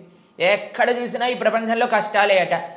ఈ కష్టాలతో నిండిపోయిన ఈ ప్రపంచంలో నుంచి బయటపడాలి అని అంటే ఏకైక మార్గం ఏమిటి అని అంటే భగవంతుడి యొక్క నామస్మరణ. కేవలం భగవన్నామస్మరణ మాత్రమే మనల్ని తరింపజేస్తుంది ఈ ప్రపంచంలోంచి. అందుకే కృతేయ ధ్యాయతో విష్ణుం త్రేతాయాం యజతో మకై ద్వాపరే పరిచర్యాయాం కలో తత్హరికీర్తనం. ఈ కలియుగంలో శాస్త్రం ఇచ్చిన ఒక అద్భుతమైన ఔషధం ఏంటి అని అంటే భగవన్నామ స్మరణ. ప్రేమతో, మనస్సుతో ఆ భగవంతుడి యొక్క నామాన్ని స్మరించాలి. హరే కృష్ణ హరే కృష్ణ కృష్ణ కృష్ణ హరే హరే, హరే రామ రామ రామ హరే హరే. ఇది మహామంత్రం. అందుకే హరిర్నామ హరిర్నామ హరిర్నామైవ కేవలం కలోర్నాస్తైవ నాస్తైవ నాస్తైవ గతిరన్యద అని చెప్పారనమాట శాస్త్రంలో. ఆ భగవంతుడి యొక్క నామస్మరణ తప్ప ఈ కలియుగంలో ఇంకొక మార్గం లేదు తరించడానికి అని కూడా మన శాస్త్రం చెప్తుంది. కాబట్టి ప్రేమతో, భక్తితో, శ్రద్ధతో, విశ్వాసంతో, నమ్మకంతో మనం భగవంతుడి యొక్క నామస్మరణ చేయాలి. ఓకే. అయితే ప్రభుజీ కృష్ణుడి విగ్రహం పెట్టుకుంటుంటారు చాలామంది. అసలు ఎందుకు పెట్టాలి గురూజీ కృష్ణుడి విగ్రహాన్ని? ఇందాక మనం మాట్లాడుకున్నట్టుగా మనకి ఏ వ్యక్తి పైన అయితే ప్రేమ ఉంటుందో ఆ వ్యక్తి యొక్క స్వరూపం మన దగ్గర ఉంటుంది. కాబట్టి మన యొక్క స్వరూపమే భగవంతుడి యొక్క దాసులు. కాబట్టి భగవంతుడిని ఆరాధన చేయాలి. మనం చాలామంది చేసే తప్పు ఏంటంటే స్వామి లేకుండా అమ్మని, అమ్మ లేకుండా స్వామిని ఆరాధన చేస్తూ ఉంటారు. అలా కాదు, మనం రాధాకృష్ణుని ఇరువురిని ఆరాధన చేయాలి. మీరు ఇంట్లో శ్రీ విగ్రహాలను పెట్టుకుంటున్నారు అని అంటే ఆరాధన కూడా తప్పకుండా చేయాలి. భగవంతుడికి నైవేద్యం పెట్టడం, ఆరతి ఇవ్వటం, ఉత్సవాలు జరపటం, అభిషేకాలు చేయటం, వీటన్నింటినీ కూడా చక్కగా చేసుకోవాలి. ఇది ప్రియారిటీగా చేసుకోవాలి. ఇది చేసుకుంటే మీ జీవితంలో ఆనందం వస్తుందండి. మిగతాది ఏది చేసినా ఆనందం రాదు. కాబట్టి మనం ప్రణవానంద దాస్ అనే యూట్యూబ్ ఛానల్లో మనకి సదాచారం కోర్సులో మనం ఎలా భగవంతుడి యొక్క ఆరాధన చేయాలి అని చెప్పి ఉన్నాం. దాన్ని తప్పకుండా శ్రవణం చేయండి. అలానే భగవంతుడి యొక్క శ్రీ విగ్రహాలు మీరు తీసుకునే ముందు మనం సంపూర్ణ భాగవతాన్ని చెప్పుకున్నాం. గీతా భాగవతాలు మన ప్రణవానంద దాస్ అనే ఛానల్లో మీకు లభిస్తాయి. ఈ మొత్తం సిరీస్ని శ్రవణం చేయండి. అప్పుడు మీకు అసలు ఎందుకు నేను భగవంతుని ఆరాధన చేయాలి అనే దానిపైన క్లారిటీ వస్తుంది. దాని తర్వాత ఎలా ఆరాధన చేయాలి అనేది మీరు తర్వాత చూసుకుందరు. కానీ కాబట్టి మనం హిందువులుగా కేవలం నేమ్ సేక్ హిందూస్ అవ్వకూడదు. కేవలం బొట్టు పెట్టుకునే హిందూస్ అవ్వకూడదు. శనివారం ఉపవాసం చేసే హిందువులం అవ్వకూడదు. సంవత్సరానికి ఒకసారి వెంకటేశ్వర స్వామి దర్శనం చేసుకునే హిందువులం అవ్వకూడదు. మనం అవ్వాలి అని అంటే మన సనాతన ధర్మం యొక్క తత్వం ఏంటి, గీతా భాగవతాలు ఏం చెప్తున్నాయి, అసలు హిందూ అంటే ఏంటి అని ఫస్ట్ తెలుసుకోండి. దాని తర్వాత మీ జీవితంలో ఒక పర్పస్ అనేది మీకు లభిస్తుంది. నిజంగా అసలు చాలా మంచి విషయం గురువు గారు ఇదైతే. అసలు చాలామంది నిజంగా మీరు అన్నట్టు భగవంతుని పూజించాలి అంటే ఏదో మొక్కుబడికి పూజించడమే కానీ నిజంగా ఒక ప్రేమ అభిమానాలతోటి ఆ భగవంతుని కనుక పూజిస్తే మీరు చెప్పిన ఆ కృష్ణలీలలన్నీ చూపిస్తాడనేది నిజంగా చాలా మంచి విషయం ప్రభుజీ. నిజంగా భక్తుడు అంటే ఎవరు ప్రభుజీ? భగవంతుడి పట్ల పరిపూర్ణమైన నమ్మకం ఉన్నవాడు భక్తుడు. సుఖాలు వచ్చినా, దుఃఖాలు వచ్చినా, అవమానాలు వచ్చినా, పొగడతలు వచ్చినా, మన జీవితంలో ఏ సిచ్యువేషన్ వచ్చినా సరే మనం భగవంతుణ్ణి ఆశ్రయించి ఆయన పట్ల నమ్మకం ఉన్నవాడు భక్తుడు. చాలాసార్లు ఏమవుతుందంటే అండి, మనకి మంచి జరుగుతున్నప్పటి వరకు వెరీ గుడ్, మనం చాలా భగవద్భక్తులం అని అంటే, కానీ ఏదన్నా చెడు జరిగిపోయింది ఏమనుకోండి, నాకెందుకు ఇలా జరిగింది, నేను ఇంత మంచివాడిని, ఆయన ఎందుకు అలా చేయలేదు, కాబట్టి ఈయన నాకొద్దు అని అంటారు చాలా మంది. మీరు ఆశ్చర్యపోతారు. అసలు నాకు నా భక్తి జీవితంలో చాలా ఇన్స్పిరేషన్గా అనిపించింది. నేను ఇప్పుడు మనకి తెలుసు పాలస్తీన్ ఇంకా ఇజ్రాయెల్లో వార్ జరుగుతుంది, గాజా అనే ప్రదేశంలో. అయితే ఒక ఆవిడ, అసలు చాలా వీడియోస్ చూశాను ఒకదాని తర్వాత ఒకటి, అక్కడ ఉండే వాళ్ళు మొత్తం ఫ్యామిలీ నష్టం అయిపోయినా, పిల్లలు చనిపోయినా, ఏం చేసినా సరే వాళ్ళు ఇలా అంటున్నారనమాట, ఏ అల్లా నువ్వు మాకు ఇది చేసావు కానీ మేము మాత్రం నీకు స్తోత్రం చేస్తాం. వాళ్ళ లాంగ్వేజ్లో వాళ్ళు చెప్తున్నారనమాట, నువ్వు ఏం చేసినా సరే మా మంచికే చేస్తావని నాకు తెలుసు, కాబట్టి ఇంకా ఇంకా మేము మిమ్మల్ని పొగుడుతూనే ఉంటాము. ఆ సిచ్యువేషన్లో కూడా అసలు ఆ నమ్మకం ఎలా ఉంది అని నాకు చాలా ఇన్స్పిరేషన్గా అనిపించింది. అరే ఎంత ట్రూ డివోషన్ వాళ్ళకి ఉన్నది, ఒక నమ్మకం వాళ్ళ దేవుడి పట్ల వాళ్ళకు ఉన్నది. కానీ మనం ఎన్నిసార్లు చాలామంది చూస్తుంటాం. మొన్న నాకు ఎవరో వీడియో పంపించారు, అందులో చెప్తారు, ఒక వెంకటేశ్వర స్వామి ఫోటో ఉంటుందన్నమాట, ఒక ఆవిడ చెప్తారు, ఓయ్ నేను చెప్పింది చేస్తావా లేదా, ఇంకో దేవుడిని తీసుకొచ్చి పెట్టేయాలనా అని అంటుందన్నమాట. అయితే నేను చూసి ఆశ్చర్యపోయాను అనమాట. మనకి ఎందుకు ఇలాంటి ఫేత్, ఇలాంటి నమ్మకం ఎందుకు లేదు? ఎప్పుడైతే మనం ఎంతైతే మనకి ఇన్వెస్ట్మెంట్ చేస్తామో అంతే రిటర్న్ వస్తుంది కదండి.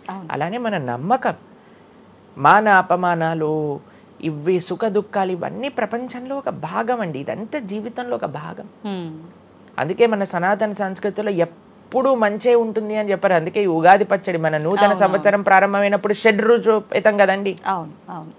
కాబట్టి ప్రతి ఒక్కటి కొద్దిగా అది కావాలి, కొద్దిగా ఇది కావాలి. కానీ మనం ఏం చేస్తామంటే, ఎవరికైతే అచంచల విశ్వాసం ఉంటుందో భగవంతుడి పట్ల, స్వామి నువ్వేం చేసినా నా మంచే చేస్తావు అనేవాడు నిజమైన భక్తుడు. కాబట్టి ఎక్కడి నుంచైనా ఆ విశ్వాసం, ఆ శ్రద్ధ కానీ మనం నేర్చుకోగలిగితే ఇట్ ఈస్ ఎక్స్ట్రీమ్లీ వండర్ఫుల్ అనమాట. ఆ శ్రద్ధ, స్వామి నువ్వు ఏం చేసినా సరే నేను నిన్నే కొలుస్తా, అటువంటి శ్రద్ధ మన దగ్గర ఉండిందండి, మన దగ్గర ఉండింది.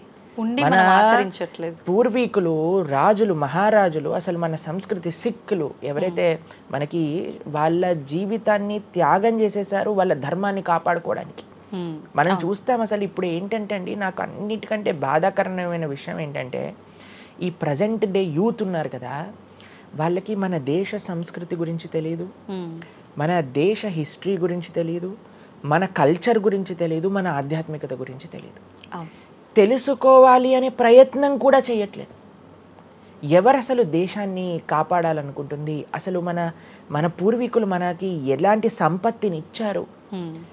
ఏవో టీవీలలో వచ్చే చెత్త చెత్త ప్రోగ్రాములు చూడటము, టైం వేస్ట్ చేసేయటము. ఇప్పుడు మాకు చెప్తున్నారు ఎవరో బిగ్ బాస్ అనేదో ప్రోగ్రామ్ వస్తుందట. జనాలందరూ అసలు ఏమొస్తుంది చెప్పండి? మన జీవితంలో ఏదైనా మార్పు కలగలిచ్చా? మనకి లేదు. ఎవడో ఒకటి చోట వాడు డబ్బులు సంపాదించుకుంటూ వాడు చేసే చెత్త పనులన్నీ మనం చూస్తూ ఉంటే, మనం వింటూ ఉంటే, దాని తర్వాత చూస్తే పర్వాలేదు. ఆ వ్యక్తుల పట్ల అపరిమితమైన ప్రేమను పెంచుకొని, ఒకళ్ళు నాకు ఈ మధ్య ఎక్స్ప్లెయిన్ చేస్తున్నారనమాట, ఒక్కొక్కళ్ళకి ఆర్మీ అని తయారైపోయి వేరే వాళ్ళని దూషించటం, వేరే వాళ్ళని తిట్టడం. ఈ సమాజం ఇలా ఉంటే నీకు ఒక బిగ్ బాస్ అనే ఒక టైం వేస్టర్ని కావాలి, అది అయిపోగానే ఐపీఎల్ అనే ఒక టైం వేస్టర్, దాని తర్వాత నెట్ఫ్లిక్స్, అమెజాన్ ప్రైమ్, ఇవన్నీ ఎప్పుడు ఉన్నాయి. మనకి నిజంగా మేము కొన్నిసార్లు యూత్ని కలిసినప్పుడు అడుగుతామండి, అరే మన దేశ రాజకీయాల గురించి తెలుసా అని అంటే, తెలుసండి. ఎవరి దగ్గర నుంచి తెలుసుకున్నావు అని అంటే ఒక యూట్యూబర్ పేరు చెప్తారు. ఆ యూట్యూబర్ ఏమో ఎక్కడో వేరే దేశంలో కూర్చొని మన సంస్కృతిని, మన రాజకీయాల్ని ఎలా ఒక వేరే దిశగా నడిపించాలో నడిపిస్తుంటారు. వాడివన్నీ వింటూ వీళ్ళు ప్రభావితం అయిపోతారు అనమాట. కానీ ఏంటి అసలు మన సంస్కృతి అంటే ఏంటి, మన ధర్మం అంటే ఏంటి? అసలు కొద్దిసం భగవంతుడు చాలా దూరం అనుకోండి, కనీసంలో కనీసం మన భారతీయత అంటే ఏంటో కూడా తెలియదండి అసలు ఇలాంటి పిల్లలకి. ఈ మధ్యలో పిల్లల్ని మర్చిపోకండి. పేరెంట్స్ ఎంతమంది దృష్టి చూపిస్తున్నారు చెప్పండి? చాలా తక్కువ మంది ప్రభుజీ. ఎప్పుడు చూడు ఏ సినిమాకి వెళ్దామా, ఏ సీరియల్ చూద్దామా, ఏ రియాలిటీ షో చూద్దామా, ఏ మూవీ సిరీస్, వెబ్ సిరీస్ కొత్తగా రిలీజ్ అయిందా, ఏ ఇన్స్టాగ్రామ్లో వీడియోస్ చూద్దామా, ఇలానే ఉండిపోతే మన దేశం ఎటు వెళ్తుంది, మన రాజ్యం ఎటు వెళ్తుంది, మన సంస్కృతి ఎటు వెళ్తుంది ఒకసారి చెప్పండి. కాబట్టి భక్తి అనేది ఒక ప్రస్తుత సమాజంలో అర్థం చేసుకోవటము అనేది, ఎప్పుడైతే ప్రతి ఒక్కళ్ళు తమ దగ్గర ఉండే సమయాన్ని వెచ్చిస్తారో, ఎప్పుడైతే నేను తెలుసుకోవాలి అనే ఒక ఇచ్చ మనసులో ఉంటుందో, అప్పుడు మాత్రమే పడే ఒక అద్భుతమైన జ్ఞానం అండి అది. తత్విద్ధి ప్రణిపాతేన పరిప్రశ్నేన సేవయా అని కృష్ణుడు భగవద్గీతలో చెప్పారు. ఆధ్యాత్మిక జ్ఞానం అంటే ఎలానో అలా తెలుసుకోలేమండి, దానికి సమయాన్ని వెచ్చించాలి, దానికి ఇంట్రెస్ట్ మన లోపల కలిగి సమయాన్ని తీసుకోవాలి.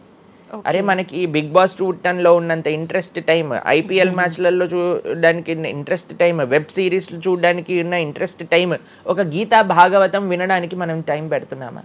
లేదు, అసలు అట్లాంటి ఆలోచనే రావట్లేదు కదా. మరి భక్తి అంటే ఏంటి, భగవంతుడు అంటే ఏంటి, భగవంతుడు మనకి ఏం చేస్తున్నాడు, ఇవన్నిటికీ సమయం వెచ్చించాలి కదండి. కాబట్టి అందుకే మనం ఎప్పుడు చెప్పేది, ఒక భక్తుడు అనేవాడు అన్నిటికంటే అదృష్టవంతుడు. ఎవరికైతే భగవంతుడి యొక్క కృప అనుభవంలోకి వస్తుందో, అటువంటి అనుభవం కానీ మనం పొందాలి అని అనుకుంటే మనం సమయాన్ని కేటాయించాలి. ఇది చాలా ముఖ్యమైన విషయం. అయితే మనం ఆధ్యాత్మిక ప్రయాణం మొదలు పెట్టాలి అంటే ముందుగా చేయాల్సిన పని, మొట్టమొదటి అడుగు ఆధ్యాత్మిక ప్రయాణం ముందు పెట్టాలి అని అంటే ఇన్స్టాగ్రామ్, వాట్సాప్ని తగ్గించాలి. ఓకే. ఇంతకు ముందు ఏకాదశి, ఇప్పుడు రేపు ఏకాదశి ఉపవాసం అంటే నిర్జల ఉపవాసం అని, లేదా ఫలాహార ఉపవాసం అని అలా చెప్తారు. కొన్ని సంవత్సరాలు అయిపోయాక ఉపవాసం అని అంటే కనీసం ఈ రోజైనా ఫోన్ చూడొద్దు అని చెప్పే రోజులు కూడా వస్తాయేమో అనిపిస్తుంది. ఎందుకంటే ప్రతిసారి కూడా అడిక్టెడ్ జనాలందరూ కూడా వాట్సాప్ వీడియోలు, స్టేటస్లు, ఇన్స్టాగ్రామ్, యూట్యూబ్, టీవీ, వీటితో అడిక్ట్ అయిపోయి ఎంత సమయాన్ని వెచ్చిస్తున్నారు. అసలు మీరు అన్నట్టుగా జపం చేయడానికి అడుగురా అంటే జపం చేయడానికి సమయం లేదంటారు, వాట్సాప్ స్టేటస్ మాత్రం చూడడానికి సమయం ఉంటుంది. ఎంత విచిత్రం చెప్పండి. కాబట్టి మనము చాలా జాగ్రత్తగా, మొట్టమొదటి అడుగు ఏంటి అని అంటే మనం చెయ్యకూడని విషయాలు పక్కన పెట్టడం. ఏంటి? అక్కర్లేని విషయాలు వినటం, అక్కర్లేని విషయాలు మాట్లాడటం, అక్కర్లేని విషయాల గురించి ఆలోచనలు చేయటం. వీటన్నిటిని పక్కన పెట్టి 4 నియమాలు చెప్పారండి మన శాస్త్రంలో భక్తిలో ముందుకెళ్ళడానికి. ధర్మ మార్గంలో ముందుకెళ్ళడానికి.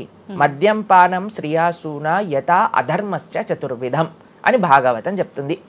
4 రకములైన తప్పుడు అలవాట్లను మనం నిషేధన చెయ్యాలట. ఏంటి ఆ 4? మద్యము అని అంటే మద్యాన్ని సేవించటం, ఎనీ టైప్ ఆఫ్ ఇంటాక్సికేషన్ అని అనుకోండి, సిగరెట్లు కానీ, మందు కానీ, గుట్కా, మానిక్ చంద్, పాన్, ఇంకేమంటారు టొబాకో, ఇవన్నీ డ్రగ్స్, ఇవన్నీ అసలు చెప్తూ ఉంటే మిగతా ఎనీ కైండ్ ఆఫ్ ఇంటాక్సికేషన్ దీన్ని పక్కన పెట్టాలి. ఓకే, మనం భక్తి మార్గంలో ముందుకెళ్ళాలి అని అంటే చెప్తున్నాను. 2 మద్యం పానం శ్రియ అసూన. జూదము ఇంతకుముందు జూదం ఆడుతూ ఉండేవారు, మనకు తెలుసు పాచికలాట అని అనేవారు. మహాభారతంలో యుధిష్ఠిర మహారాజు గారు ఆడినప్పుడు ఏమైంది వాళ్ళ జీవితంలో మనందరికీ తెలుసు. ఎన్ని కష్టాలు పడాల్సి వచ్చింది, ఆస్తంతా వెళ్ళిపోవాల్సి వచ్చింది, అరణ్యానికి పాలవ్వాల్సి వచ్చింది. చాలా మంది అడుగుతారు ఎందుకు మహాభారతం యుధిష్ఠిరుడు ఆడాడు. ఆయన ఆడి చూపించారు, అయ్యా ఆడితే ఈ పని అవుతుంది. ఎగ్జాంపుల్ సెట్ చేయడానికి ఆయన చేశారు. సరే, ఆయన చేసింది తప్ప కదా, ఆయన ఏం అనుభవించారో తెలుసు కదండి. మనం ఎందుకు చెయ్యాలి ఆ పని? ఇప్పుడు జూదం యొక్క విపరీతమైన కాన్సిక్వెన్సెస్ తెలుసా అండి. ఇప్పుడు బెట్టింగ్ గేమ్లని, IPL మ్యాచెస్ కి బెట్టింగ్స్ అని, లేదా ఏదొస్తే దానిపైన బెట్టింగ్లు పెట్టడం, అవి ఇవి ఎన్ని అప్లికేషన్స్ తయారైపోయి ఎన్ని ఒక యువతని ఒక తప్పుడు మార్గంలో పెట్టడానికి.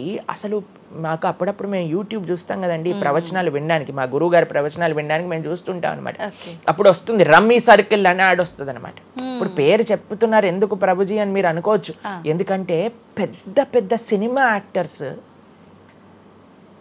వాళ్ళు ప్రమోట్ చేసేది రమ్మీ సర్కిల్ అని, మానిక్ చంద్ కంపెనీస్ని, గుట్కాలని, తర్వాత ఏవైతే అన్హెల్దీ ప్రోడక్ట్స్ కోక్ ఇలాంటివి ఏవైతే సాఫ్ట్ డ్రింక్స్ కూల్ డ్రింక్స్ ఉంటాయో వాటిని మీరు ఒక్కసారి ఆలోచన చేయండి. వాళ్ళు నిజమైన శ్రేయోభిలాషలా మనకి ఒక్కసారి ఆలోచన చేస్తే మనకు అర్థమవుతుందండి.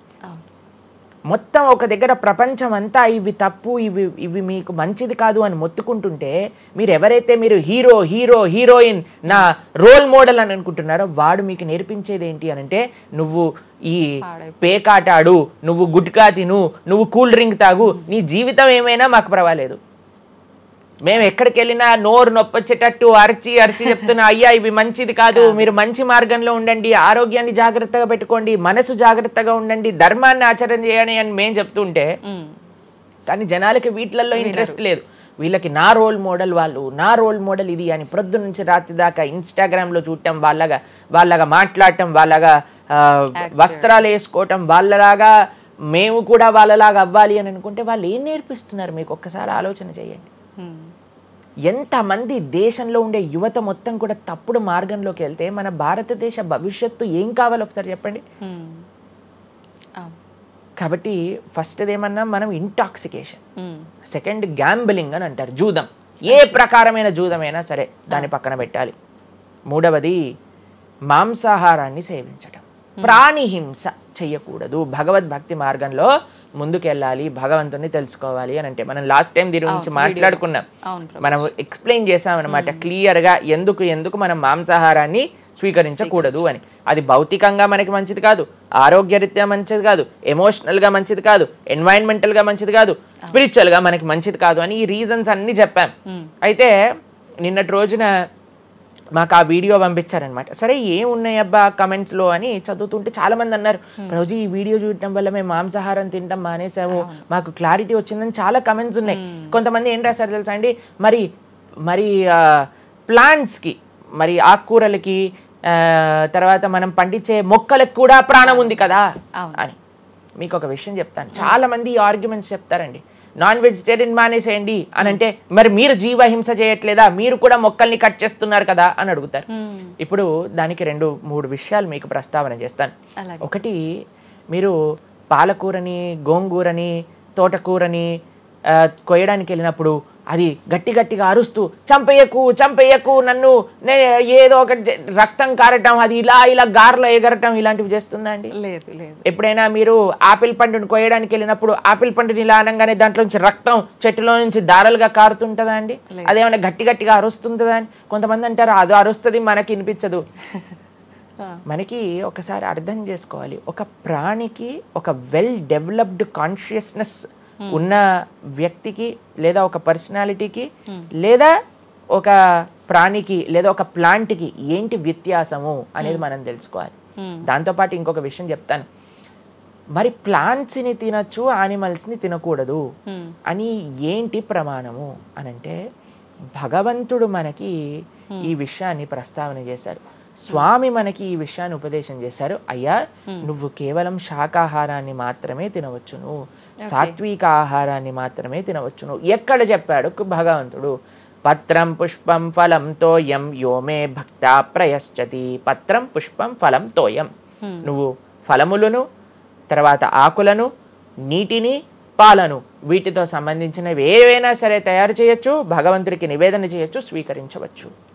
కాబట్టి మన శాస్త్రములు దేన్నైతే యాక్సెప్ట్ చేశాయి, ఇప్పుడు చెప్పాయనుకోండి, సరే ఈ ప్లాంట్స్లలో కూడా ప్రాణం ఉందయ్యా, ప్లాంట్స్ కూడా తినకు అని అంటే ఏం చేస్తామండి? గాలిని పీల్చుకుంటామా? సన్లైట్ తో బతుకుతామా మనం? ఏమన్నా ప్లాంట్స్ బతికినట్టుగా? ఏదో ఒకటి కావాలి కదా ఆహారం. కాబట్టి అన్నిటికంటే లీస్ట్ హింస, అహింస అంటే అన్నిటికంటే లీస్ట్ హింస ఎక్కడ ఉంటుందో అది. కాబట్టి మనకి శాస్త్రం ఆమోదన చేసింది, నువ్వు ఈ ఏవైతే హర్బివోరస్ అని అంటారు చూడండి, ఏవైతే పశుపక్షాదులు కాకుండా ఏవైతే మొక్కలు ఉంటాయో, ఏవైతే ధాన్యం ఉంటుందో, ఏదైతే ఫలములు ఉంటుందో దాన్ని స్వీకరించు అని. తర్వాత రెండో ఆర్గ్యుమెంట్ ఏం చేస్తారు తెలుసా అండి? నాన్ వెజిటేరియన్ అనగానే మనం కానీ తినకపోతే వాటి పాపులేషన్ మొత్తం పెరిగిపోయి పెరిగిపోయి పెరిగిపోయి పెరిగిపోయి మనల్ని చంపేస్తుంది. అయ్యా, నువ్వొక్కడు మారటం చేత ఏమీ అవ్వదు, అవును, మొత్తం మారిపోదు. ప్రపంచం ఎలా వెళ్తుందో కొంతమంది మూర్ఖులు ఉంటారు, ఎంత చెప్పినా మారని వాళ్ళు వాళ్ళ పని చేసుకొని ఇవ్వండి అంతే. భగవంతుడు బ్యాలెన్స్ ని తయారు చేశారండి, ఆ భగవంతుడు ఆ బ్యాలెన్స్ ని క్రియేట్ చేస్తారు. నువ్వు ఆ ధర్మాన్ని ఆచరించకుండా ఉండు. కాబట్టి 3 చూసాం ఏంటి? మద్యం, పానం, శ్రియ, సూన. ఒకటి intoxication, gambling, meet eating. Last Prabhuji ఒక చిన్న డౌట్, ఇప్పుడు మాంసాహారం తినొద్దు మన శాస్త్రంలో ఎక్కడ తినమని చెప్పలేదు అని అన్నారు కదా, మరి గ్రామ దేవతలకి కోళ్ళు, మేకలు ఇలాంటివన్నీ బలిస్తుంటారు కదా, మరి అది ఎక్కడ ఉంది అసలు? మీరు అమ్మవారిని జగన్మాత అని పిలుస్తారు తెలుసా? మీరు ఎప్పుడైనా అంటారా? అమ్మ అంటారు, అంతేనా? ఒక తల్లికి, ఒక తల్లితనంలో మీరు కూడా మదర్ కదండి, మీ పిల్లలకి ఏదైనా ఒక చిన్న బాధ కలిగితే మీరు ఓర్చుకోగలుగుతారా చెప్పండి? లేదు. అస్సలంటే అసలు అలాంటి ప్రస్తావనే తేయకూడదు ప్రభుజీ అని అంటారు. అవును, అంతేనా కదా? మరి జగన్మాత అని మనం అంటున్నప్పుడు ఆ జగత్తుకి తల్లి, జగత్తు మొత్తం అని అంటే ఆ పక్షి, ఆ ప్రాణి కూడా అదే జగత్తులో పుట్టిందే కదా, అంటే ఆ ప్రాణికి కూడా ఆవిడే కదా తల్లి. ఆ తల్లి ముందు మనం ఇలాంటి పనులు చేస్తే అమ్మకి నచ్చుతుందా, నచ్చదా చెప్పండి? నచ్చదు. కాబట్టి ఇవన్నీ ఎక్కడొచ్చాయి అని అంటే మధ్యలో ఎక్కడో ఒక చోట కొన్ని తప్పుడు ఆచరణలన్నీ కూడా మన లోపలికి దూసుకొచ్చేసాయి అన్నమాట. కానీ బలి అనేది ఎప్పుడు ఇవ్వకూడదు. సాత్వికమైన ఆరాధన అన్నిటికంటే శ్రేష్టమైన ఆరాధన. ఈ బలులు ఇవ్వటం వీటన్నిటిని తామసిక ఆరాధన అని అంటారు. కాబట్టి మనము ఎంతైతే మీరు బలి అంటే ఏంటో తెలుసా అండి? ఏదో ఒకటి సమర్పణ చేయటము. సమర్పణ చేయటాన్ని, దాంట్లో ప్రాణిని సమర్పణ చేయటం కంటే మనకుండే అహంకారాన్ని సమర్పణ చేస్తే అమ్మవారు ఇంకా ఆనందిస్తారు. మన దగ్గర ఉండే దంభాన్ని సమర్పణ చేసేస్తే, బలిచ్చేస్తే ఇంకా ఆనందంగా ఉంటారు. దంభము అని అంటే గర్వం. అహంకారము, దంభము, ఈ రెండిట్లో వ్యత్యాసం ఏంటో తెలుసా అండి? గర్వము అని అంటే మనం చేసిన దానికి మనం గర్వపడటం అనమాట. నేనే చేశాను, నా అంతటి వాడు లేడు. దంభము అంటే చెయ్యని దానికి కూడా గర్వపడడం. కాబట్టి మనకుండే అభిమానాన్ని, మనకుండే ఆ లోభాన్ని, వీటన్నిటిని అమ్మవారికి సమర్పణ చేయండి, ఇంకా మంచి, ఇంకా ఆనందిస్తారు. అందుకే మనం తల నీలాలు ఇస్తాం. చాలా మందికి తెలియదు అసలు దేవుడు ఏం చేసుకుంటాడండి మన జుట్టుని, డాండ్రఫ్ తోటి ఉన్న జుట్టుని. దేవుడికి ఎందుకు సమర్పణ చేయాలి మనం తల నీలాలు అని అంటే, అయ్యా నేను జుట్టు ఉంటే ఎప్పుడు కూడా ఇలా ఇలా ఇలా హెయిర్ స్టైలింగ్ చేసుకుంటూ నేనేదో చాలా హ్యాండ్సమ్ మ్యాన్, చాలా హ్యాండ్సమ్ ఉమెన్ అనుకుంటూ ఉంటారు కదా అందరు కూడా. అయ్యా, నా యొక్క ఆ సెల్ఫ్ కాన్షియస్నెస్ ని సమర్పణ చేస్తున్నా నీ దగ్గర. మనం గుడికి వెళ్ళి కొబ్బరికాయ కొడతాం. కొబ్బరికాయ ఎందుకు కొడతామండి?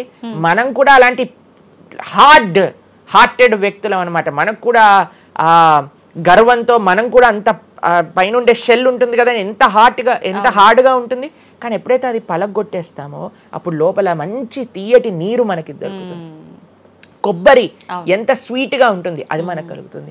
మన హృదయంలో ఆ సున్నితమైన భావాలు ఉన్నాయి, కానీ మనకుండే అజ్ఞానము, మనకుండే అహంకారం, మనకుండే అవిద్య దాన్ని ఆపేస్తుంది. అందుకే భగవంతుడి ముందు స్వామి నీ ముందు నా అహంకారాన్ని సమర్పణ చేస్తున్నా అనే భావనతో మనం కొబ్బరికాయ కొట్టాలి. అంతేగాని కొబ్బరికాయ తీసుకెళ్ళి కొట్టేసి నేను ఈరోజు 108 కొబ్బరికాయలు కొట్టాను దేవుడి దగ్గర అనే అహంకారం వచ్చింది అనుకోండి, కొబ్బరికాయ కొట్టడమే వేస్ట్, ఫలితం లేదు.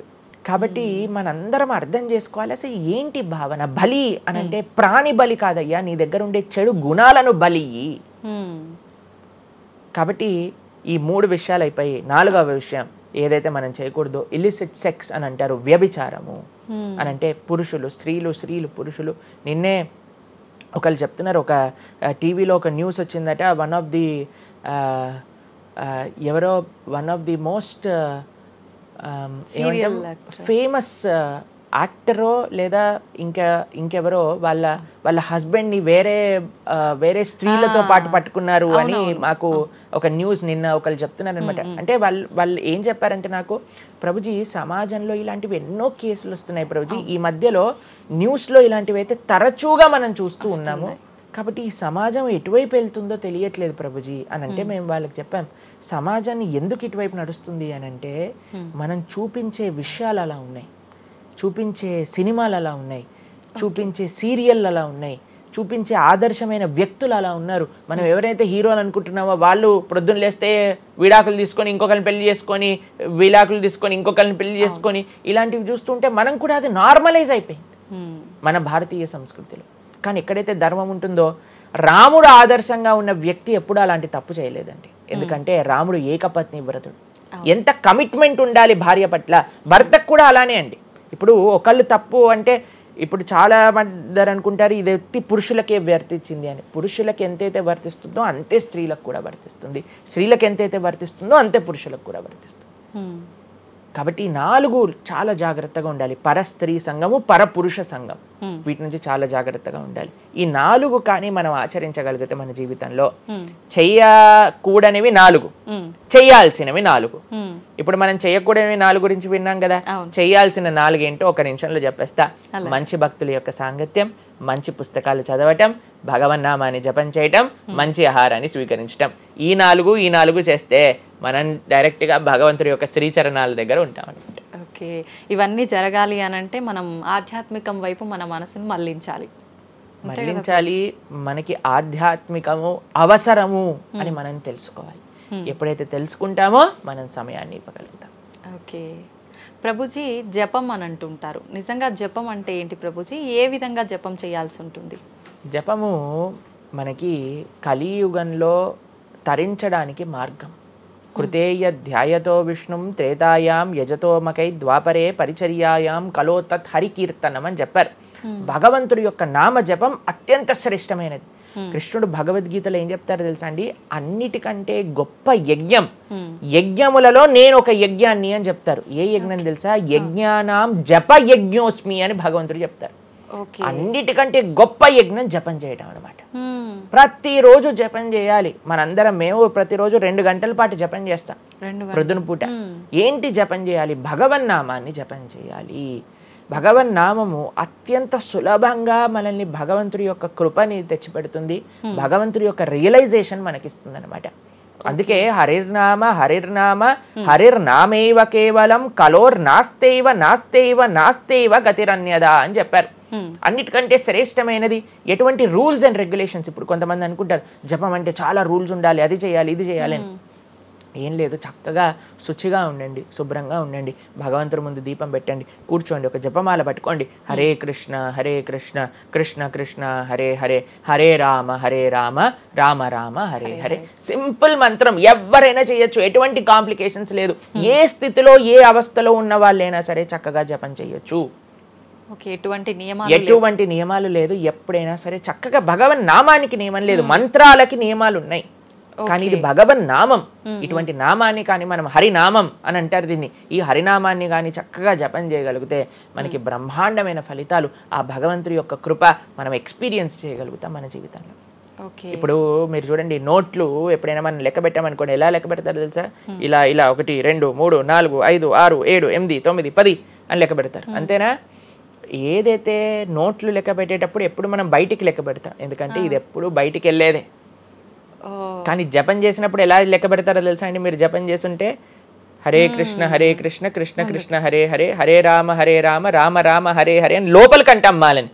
నోటిని బయటికి అంటాం, జపాన్ని లోపలికి అంటాం లెక్క పెట్టేటప్పుడు. ఎందుకంటే ఇది ఎప్పుడు మనతో పాటు వచ్చేది ధనం, ఇది వెళ్ళిపోయే ధనం. కాబట్టి శాశ్వతంగా మన లోపలతో వచ్చే ధనం, జన్మాంతరాలకు కూడా మనల్ని ఉద్ధరింపజేసే ధనం ఏదన్నా ఉంటే అది భగవన్నామ జపం. నిజంగా ఎంత మంచి మాట ప్రభుజీ. అసలు ఈ లాజిక్ అర్థమే కాలేదు ఎప్పుడు మాకు. మీరు చెప్పేదాకా ఇంత లాజిక్ ఉంది అని అనిపించలే. చాలా మంచి మాట ప్రభుజీ. మంచిగా చెప్పాం. ప్రతి ఒక్కళ్ళు చిన్న పిల్లల నుంచి, మా దాంట్లో మా గ్రూప్ లో మీరు చూస్తే చిన్న చిన్న పిల్లల నుంచి వృద్ధుల వరకు అందరు జపం చేస్తారు. అంతెందుకండి, మీరు చూస్తారు హరే కృష్ణ భక్తులు దేశ విదేశాల నుంచి ఉన్న వాళ్ళందరూ జపమాల పట్టుకొని జపం చేసే వాళ్ళని మనం చూడట్లేదు. కాబట్టి మనకి ఎందుకు జపం రాదు? టైం వస్తుంది, టైం ఉంది. ఎక్కడెక్కడ టైం వేస్ట్ చేస్తున్నామో తెలుసుకుంటే ఎక్కడ దాన్ని యూటిలైజ్ చేయాలో తెలుస్తుంది. సమయంతో పనుందా ప్రభుజీ? ఏ సమయంలో అయినా ఏ సమయంలో అయినా చేసుకోవచ్చు, కానీ ప్రొద్దున పూట చేస్తే అత్యంత శ్రేష్టమైన. ప్రొద్దున పూట మనం త్వరగా లేసి త్వరగా స్నానం చేసి త్వరగా జపం చేసుకోగలిగితే ఆ రోజంతా బ్రహ్మాండంగా ఉంటుంది. ధ్యానం కూడా చేస్తుంటారు చాలా మంది. జపానికి ధ్యానానికి వ్యత్యాసం ఏంటి? మనము భగవన్నామ మంత్రాన్ని, నామాన్ని జపం చేస్తూ భగవంతుడి గురించి ధ్యానం చేయాలి. ఓకే. ఇప్పుడు జస్ట్ ధ్యానం, చాలా మంది మాకు కంప్లైంట్ చేస్తుంది, ఇప్పుడు ధ్యానం చేస్తే మనసు నిలకడగా ఉండట్లేదు, మనసు ఎక్కడికి వెళ్ళిపోతుంది, అక్కర్లేని ఆలోచనలు వస్తున్నాయి. ఇప్పుడు చూడండి, పిల్లవాడు అటు ఇటు ఇటు అటు కదులుతున్నాడు అనుకోండి, ఇంట్లో ఏయ్ అనగానే అయిపోతారు. అలా మన మనసు కూడా అటు ఇటు ఇటు అటు కదులుతూ ఉంటుంది.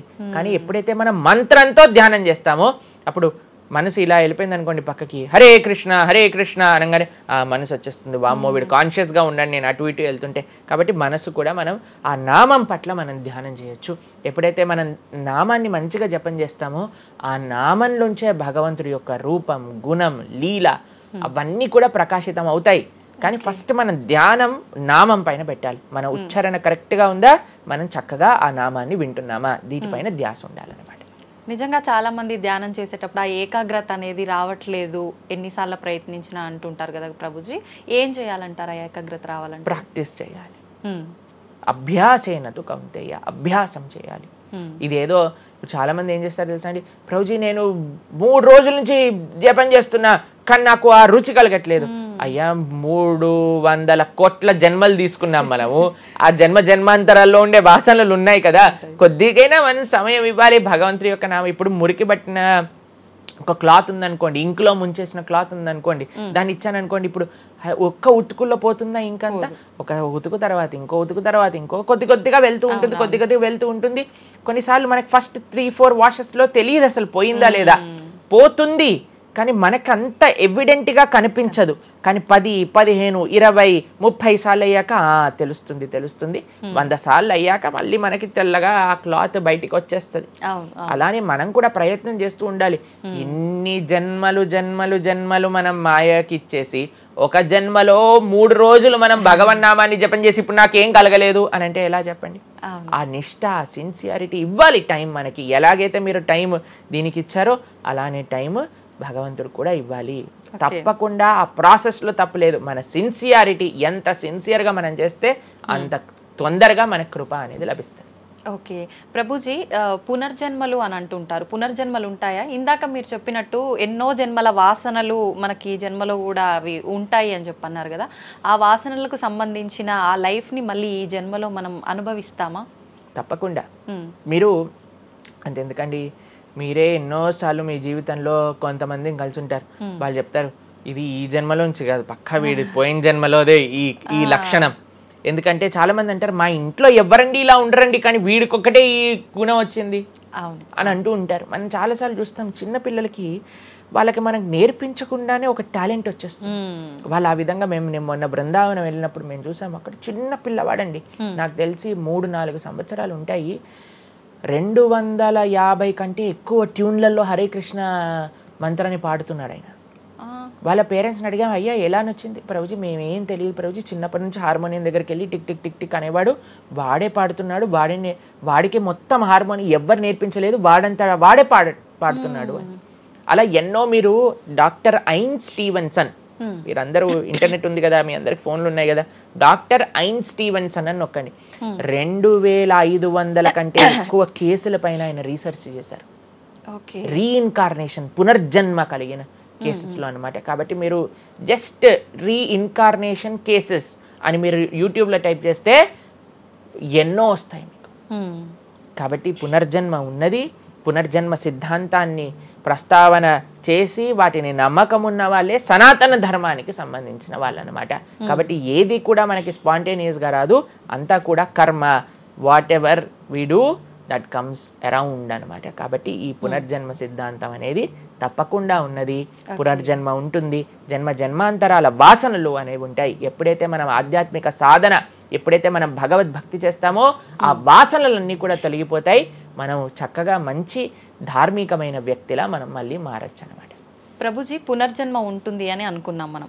అయితే పునర్జన్మ అంటే అంతకుముందు జన్మకు సంబంధించిన పాపం పుణ్యం ప్రతి ఒక్క దాని ప్రభావం ఈ జన్మలో ఉంటుందంటారా ప్రభుజీ? తప్పకుండా. చాలా మంది అంటారు, ప్రభుజీ వాళ్ళు ఇంత పిచ్చి వాళ్ళు కానీ ఇంత ఆనందం ఎందుకు వస్తుంది అని అంటే, వాళ్ళు గత జన్మలో చేసిన పుణ్యం ఇప్పుడు వాళ్ళకి వస్తుంది, ఈ జన్మలో చేసే పాపం మళ్ళీ వస్తుంది. ఎవరు కూడా ఎస్కేప్ అవ్వలేరండి.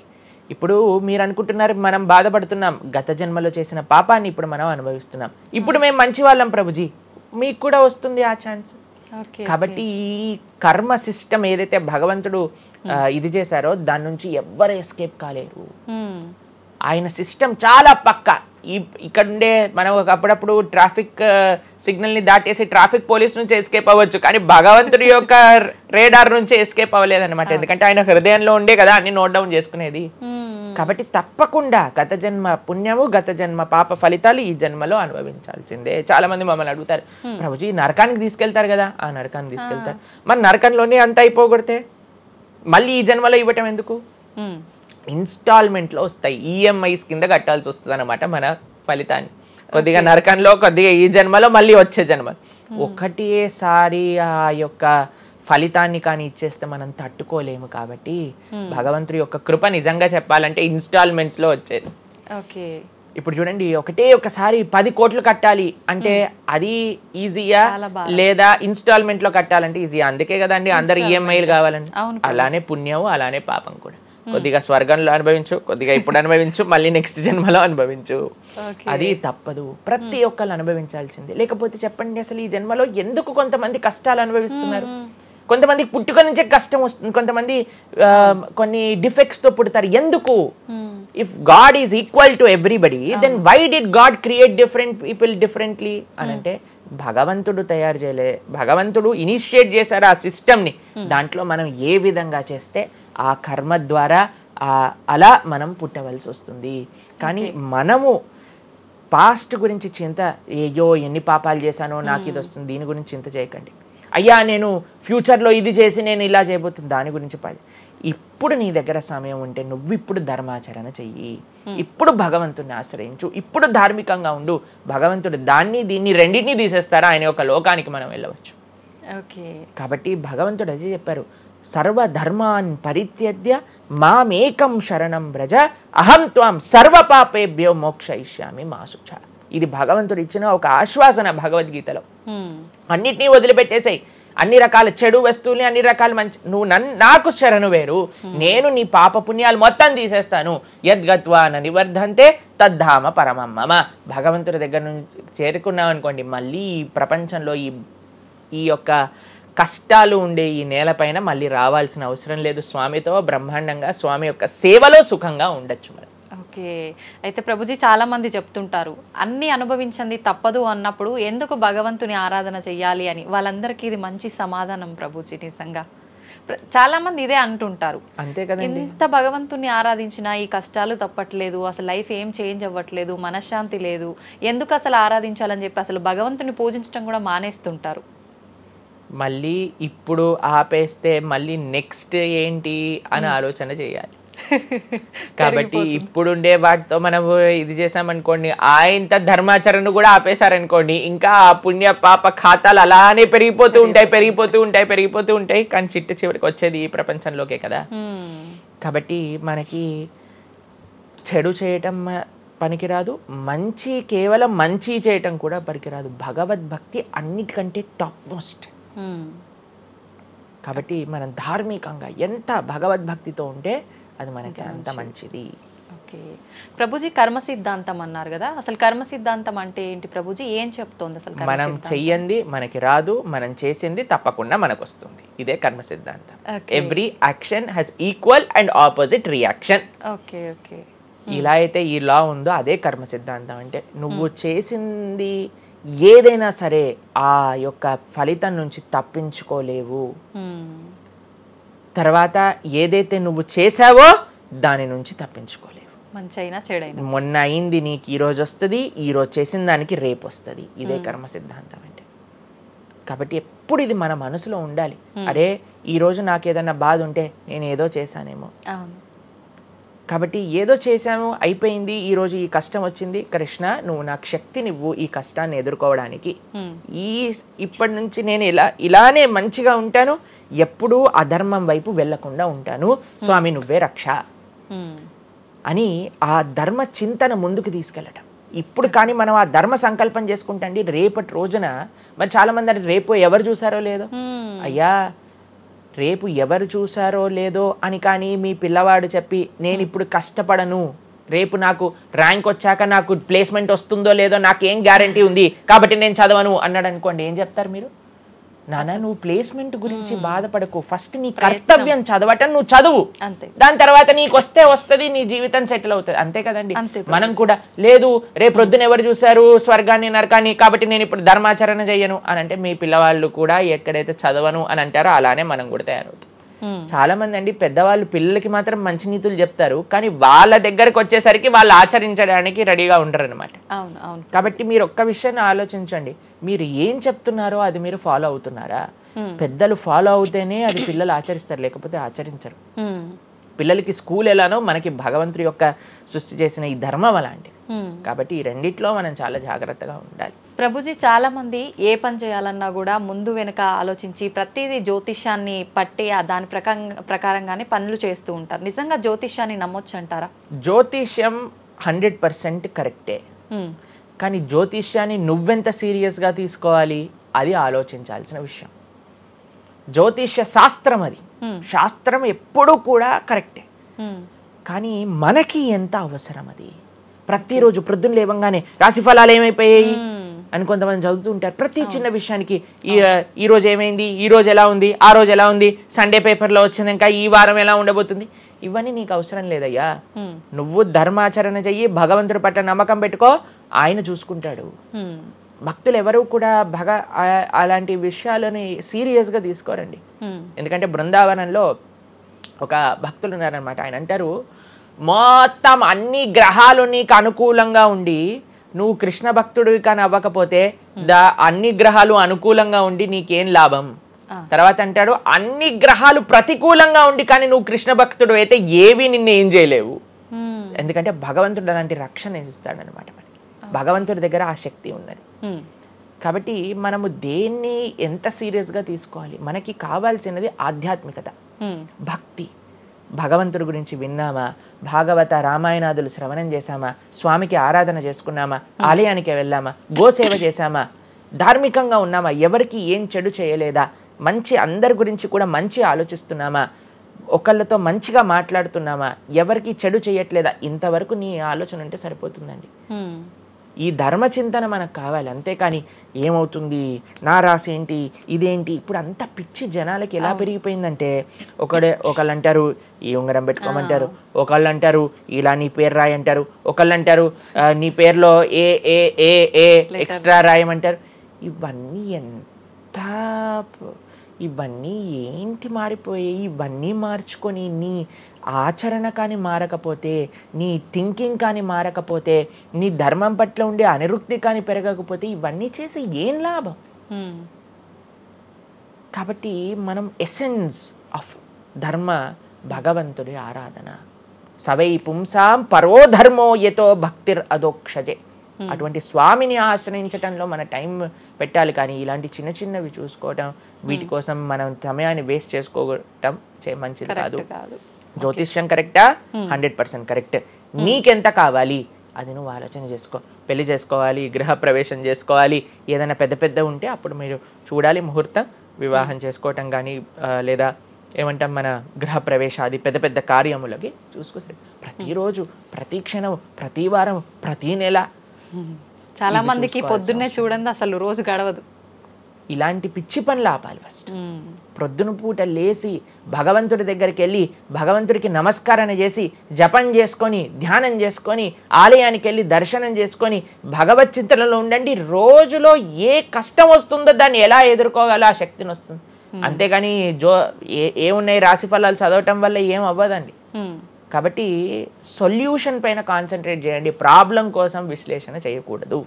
ఓకే ప్రభుజీ, చాలామంది ఇంట్లో నెగిటివ్ ఎనర్జీస్ ఉన్నాయి, దయ్యాలు తిరుగుతున్నాయి, లేదంటే ఎవరైనా ఒక పర్సన్కి దయ్యం పట్టింది అని చెప్పి చాలామంది ఎవరు ఇట్లా పంతుళ్ళు అట్లాంటి వాళ్ళ దగ్గరికి మాంత్రికుల దగ్గరికి తీసుకెళ్ళడము, వాళ్ళు వదిలిస్తారని చెప్పటము, ఆ దయ్యం వీళ్ళని చాలా పీడిస్తుంది అని చెప్పడం, ఇలాంటివి చాలా వింటుంటాము సహజంగా.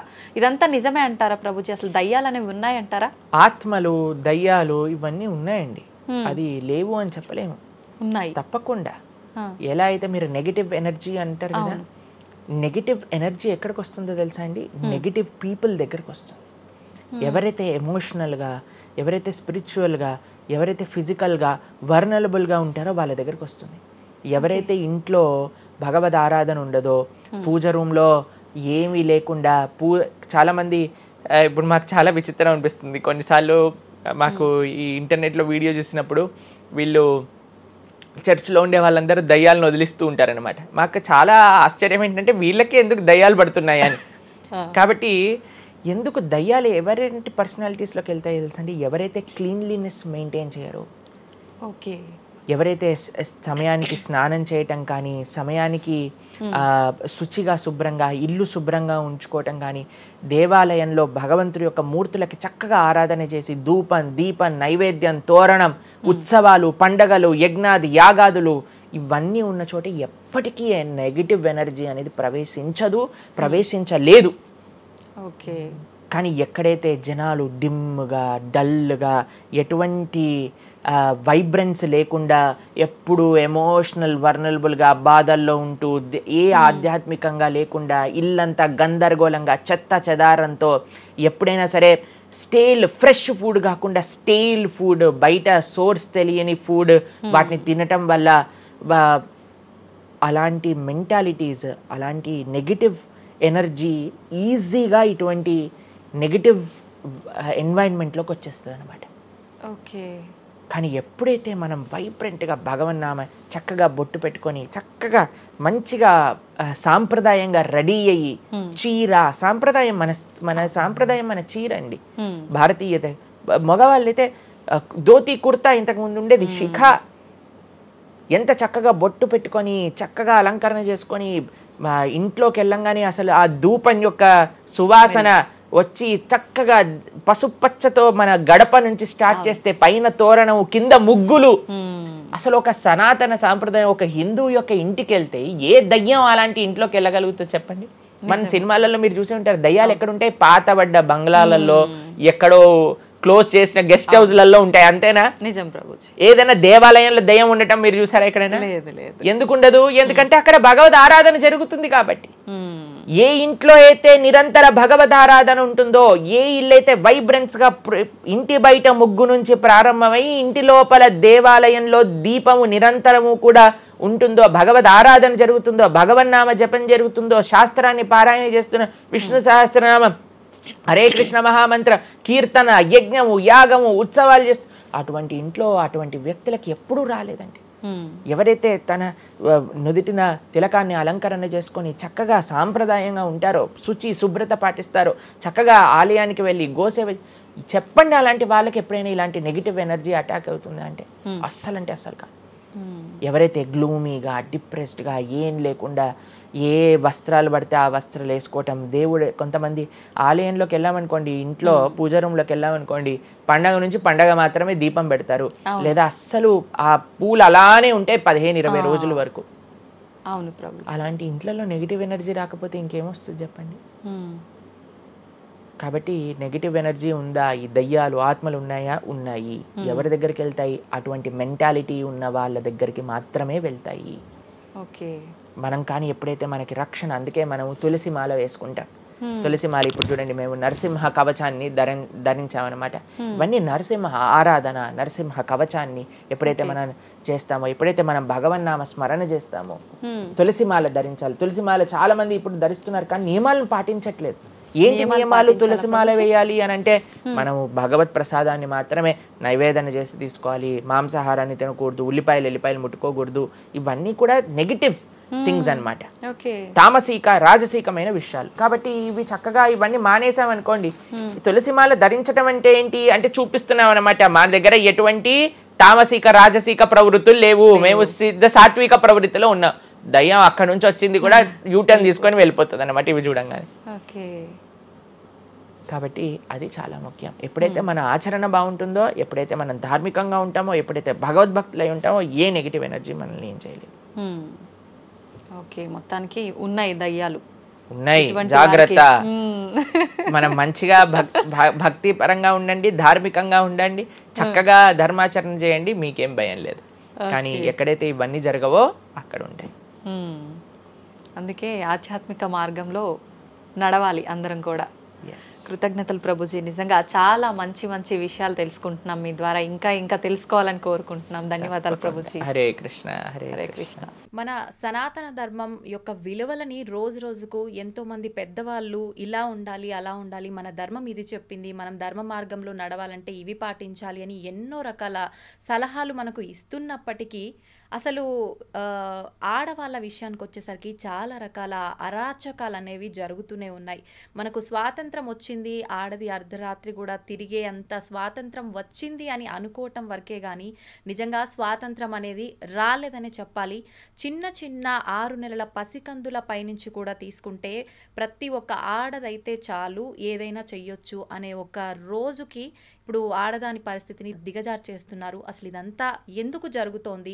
మన సనాతన ధర్మం యొక్క గొప్పతనాన్ని మర్చిపోబట్టేనా, అసలు ఏంటి అనే విషయాన్ని ప్రస్తుతం మాట్లాడబోతున్నాను ప్రణవానంద ప్రభుజీ గారితో. ఇప్పుడు ప్రభుజీతో మాట్లాడి దానికి సంబంధించిన విషయాలన్నింటినీ క్లియర్గా తెలుసుకుందాం.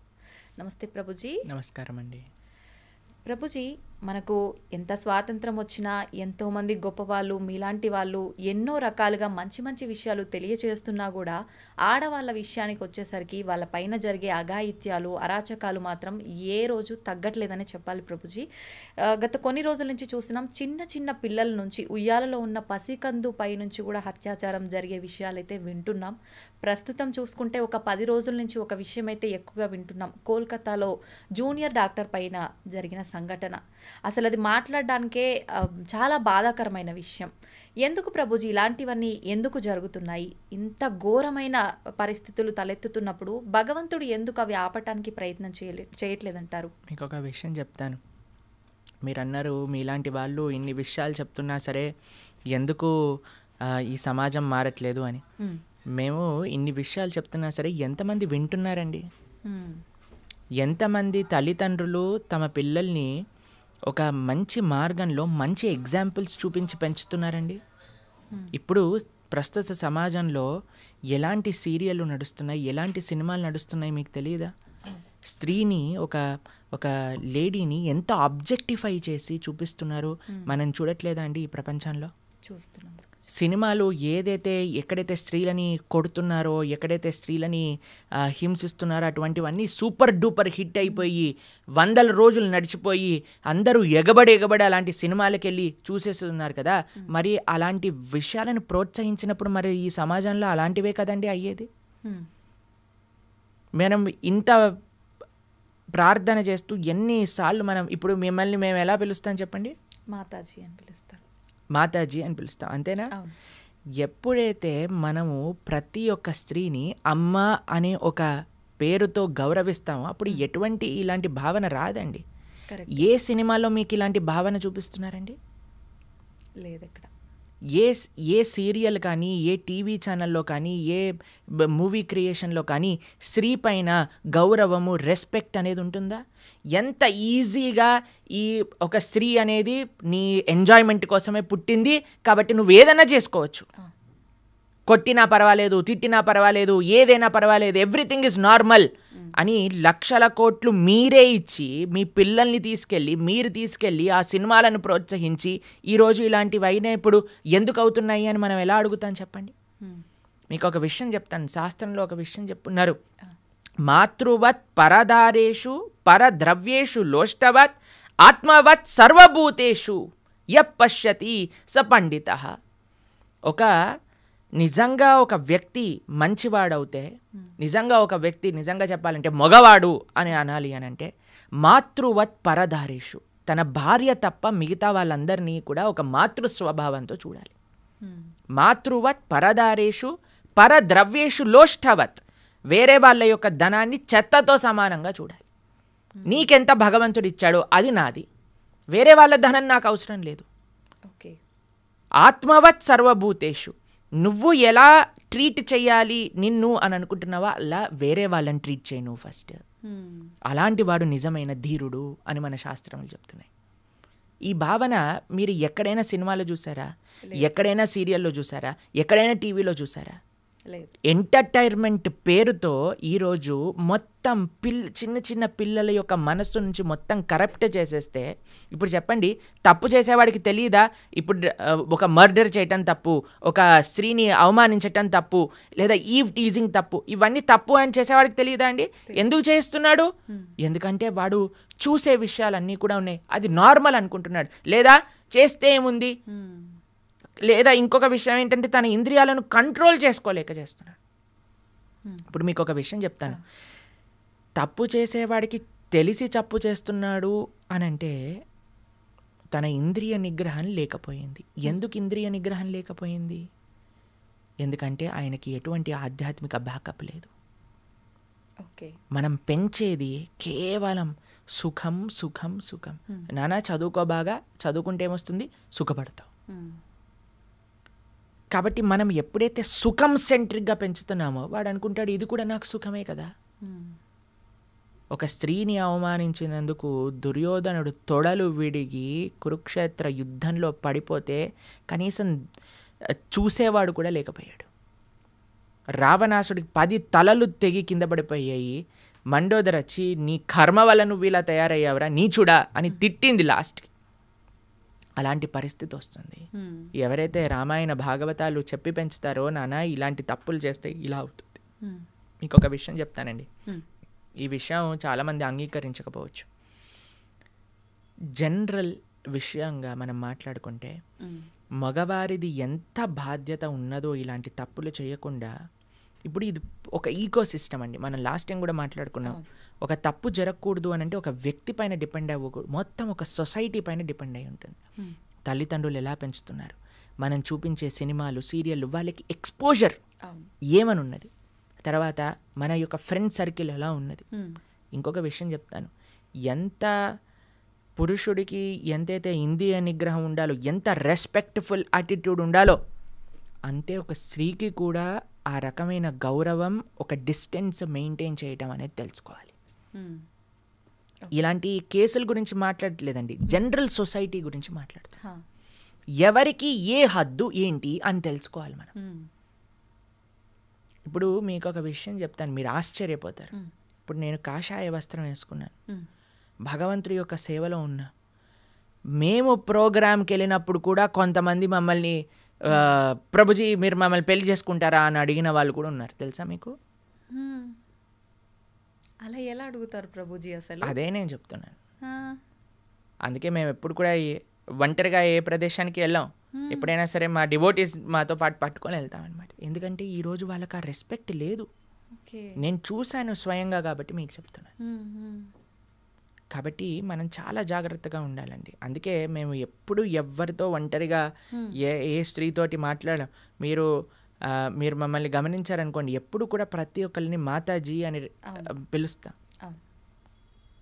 కాబట్టి ఆ భావన మాకు నిరంతరం ఉంటుంది. కాబట్టి ఎవరైనా స్త్రీని చూసేసరికి ఒక మాతృభావన మా లోపల కలుగుతుంది అనమాట, ప్రణామం చేస్తాం.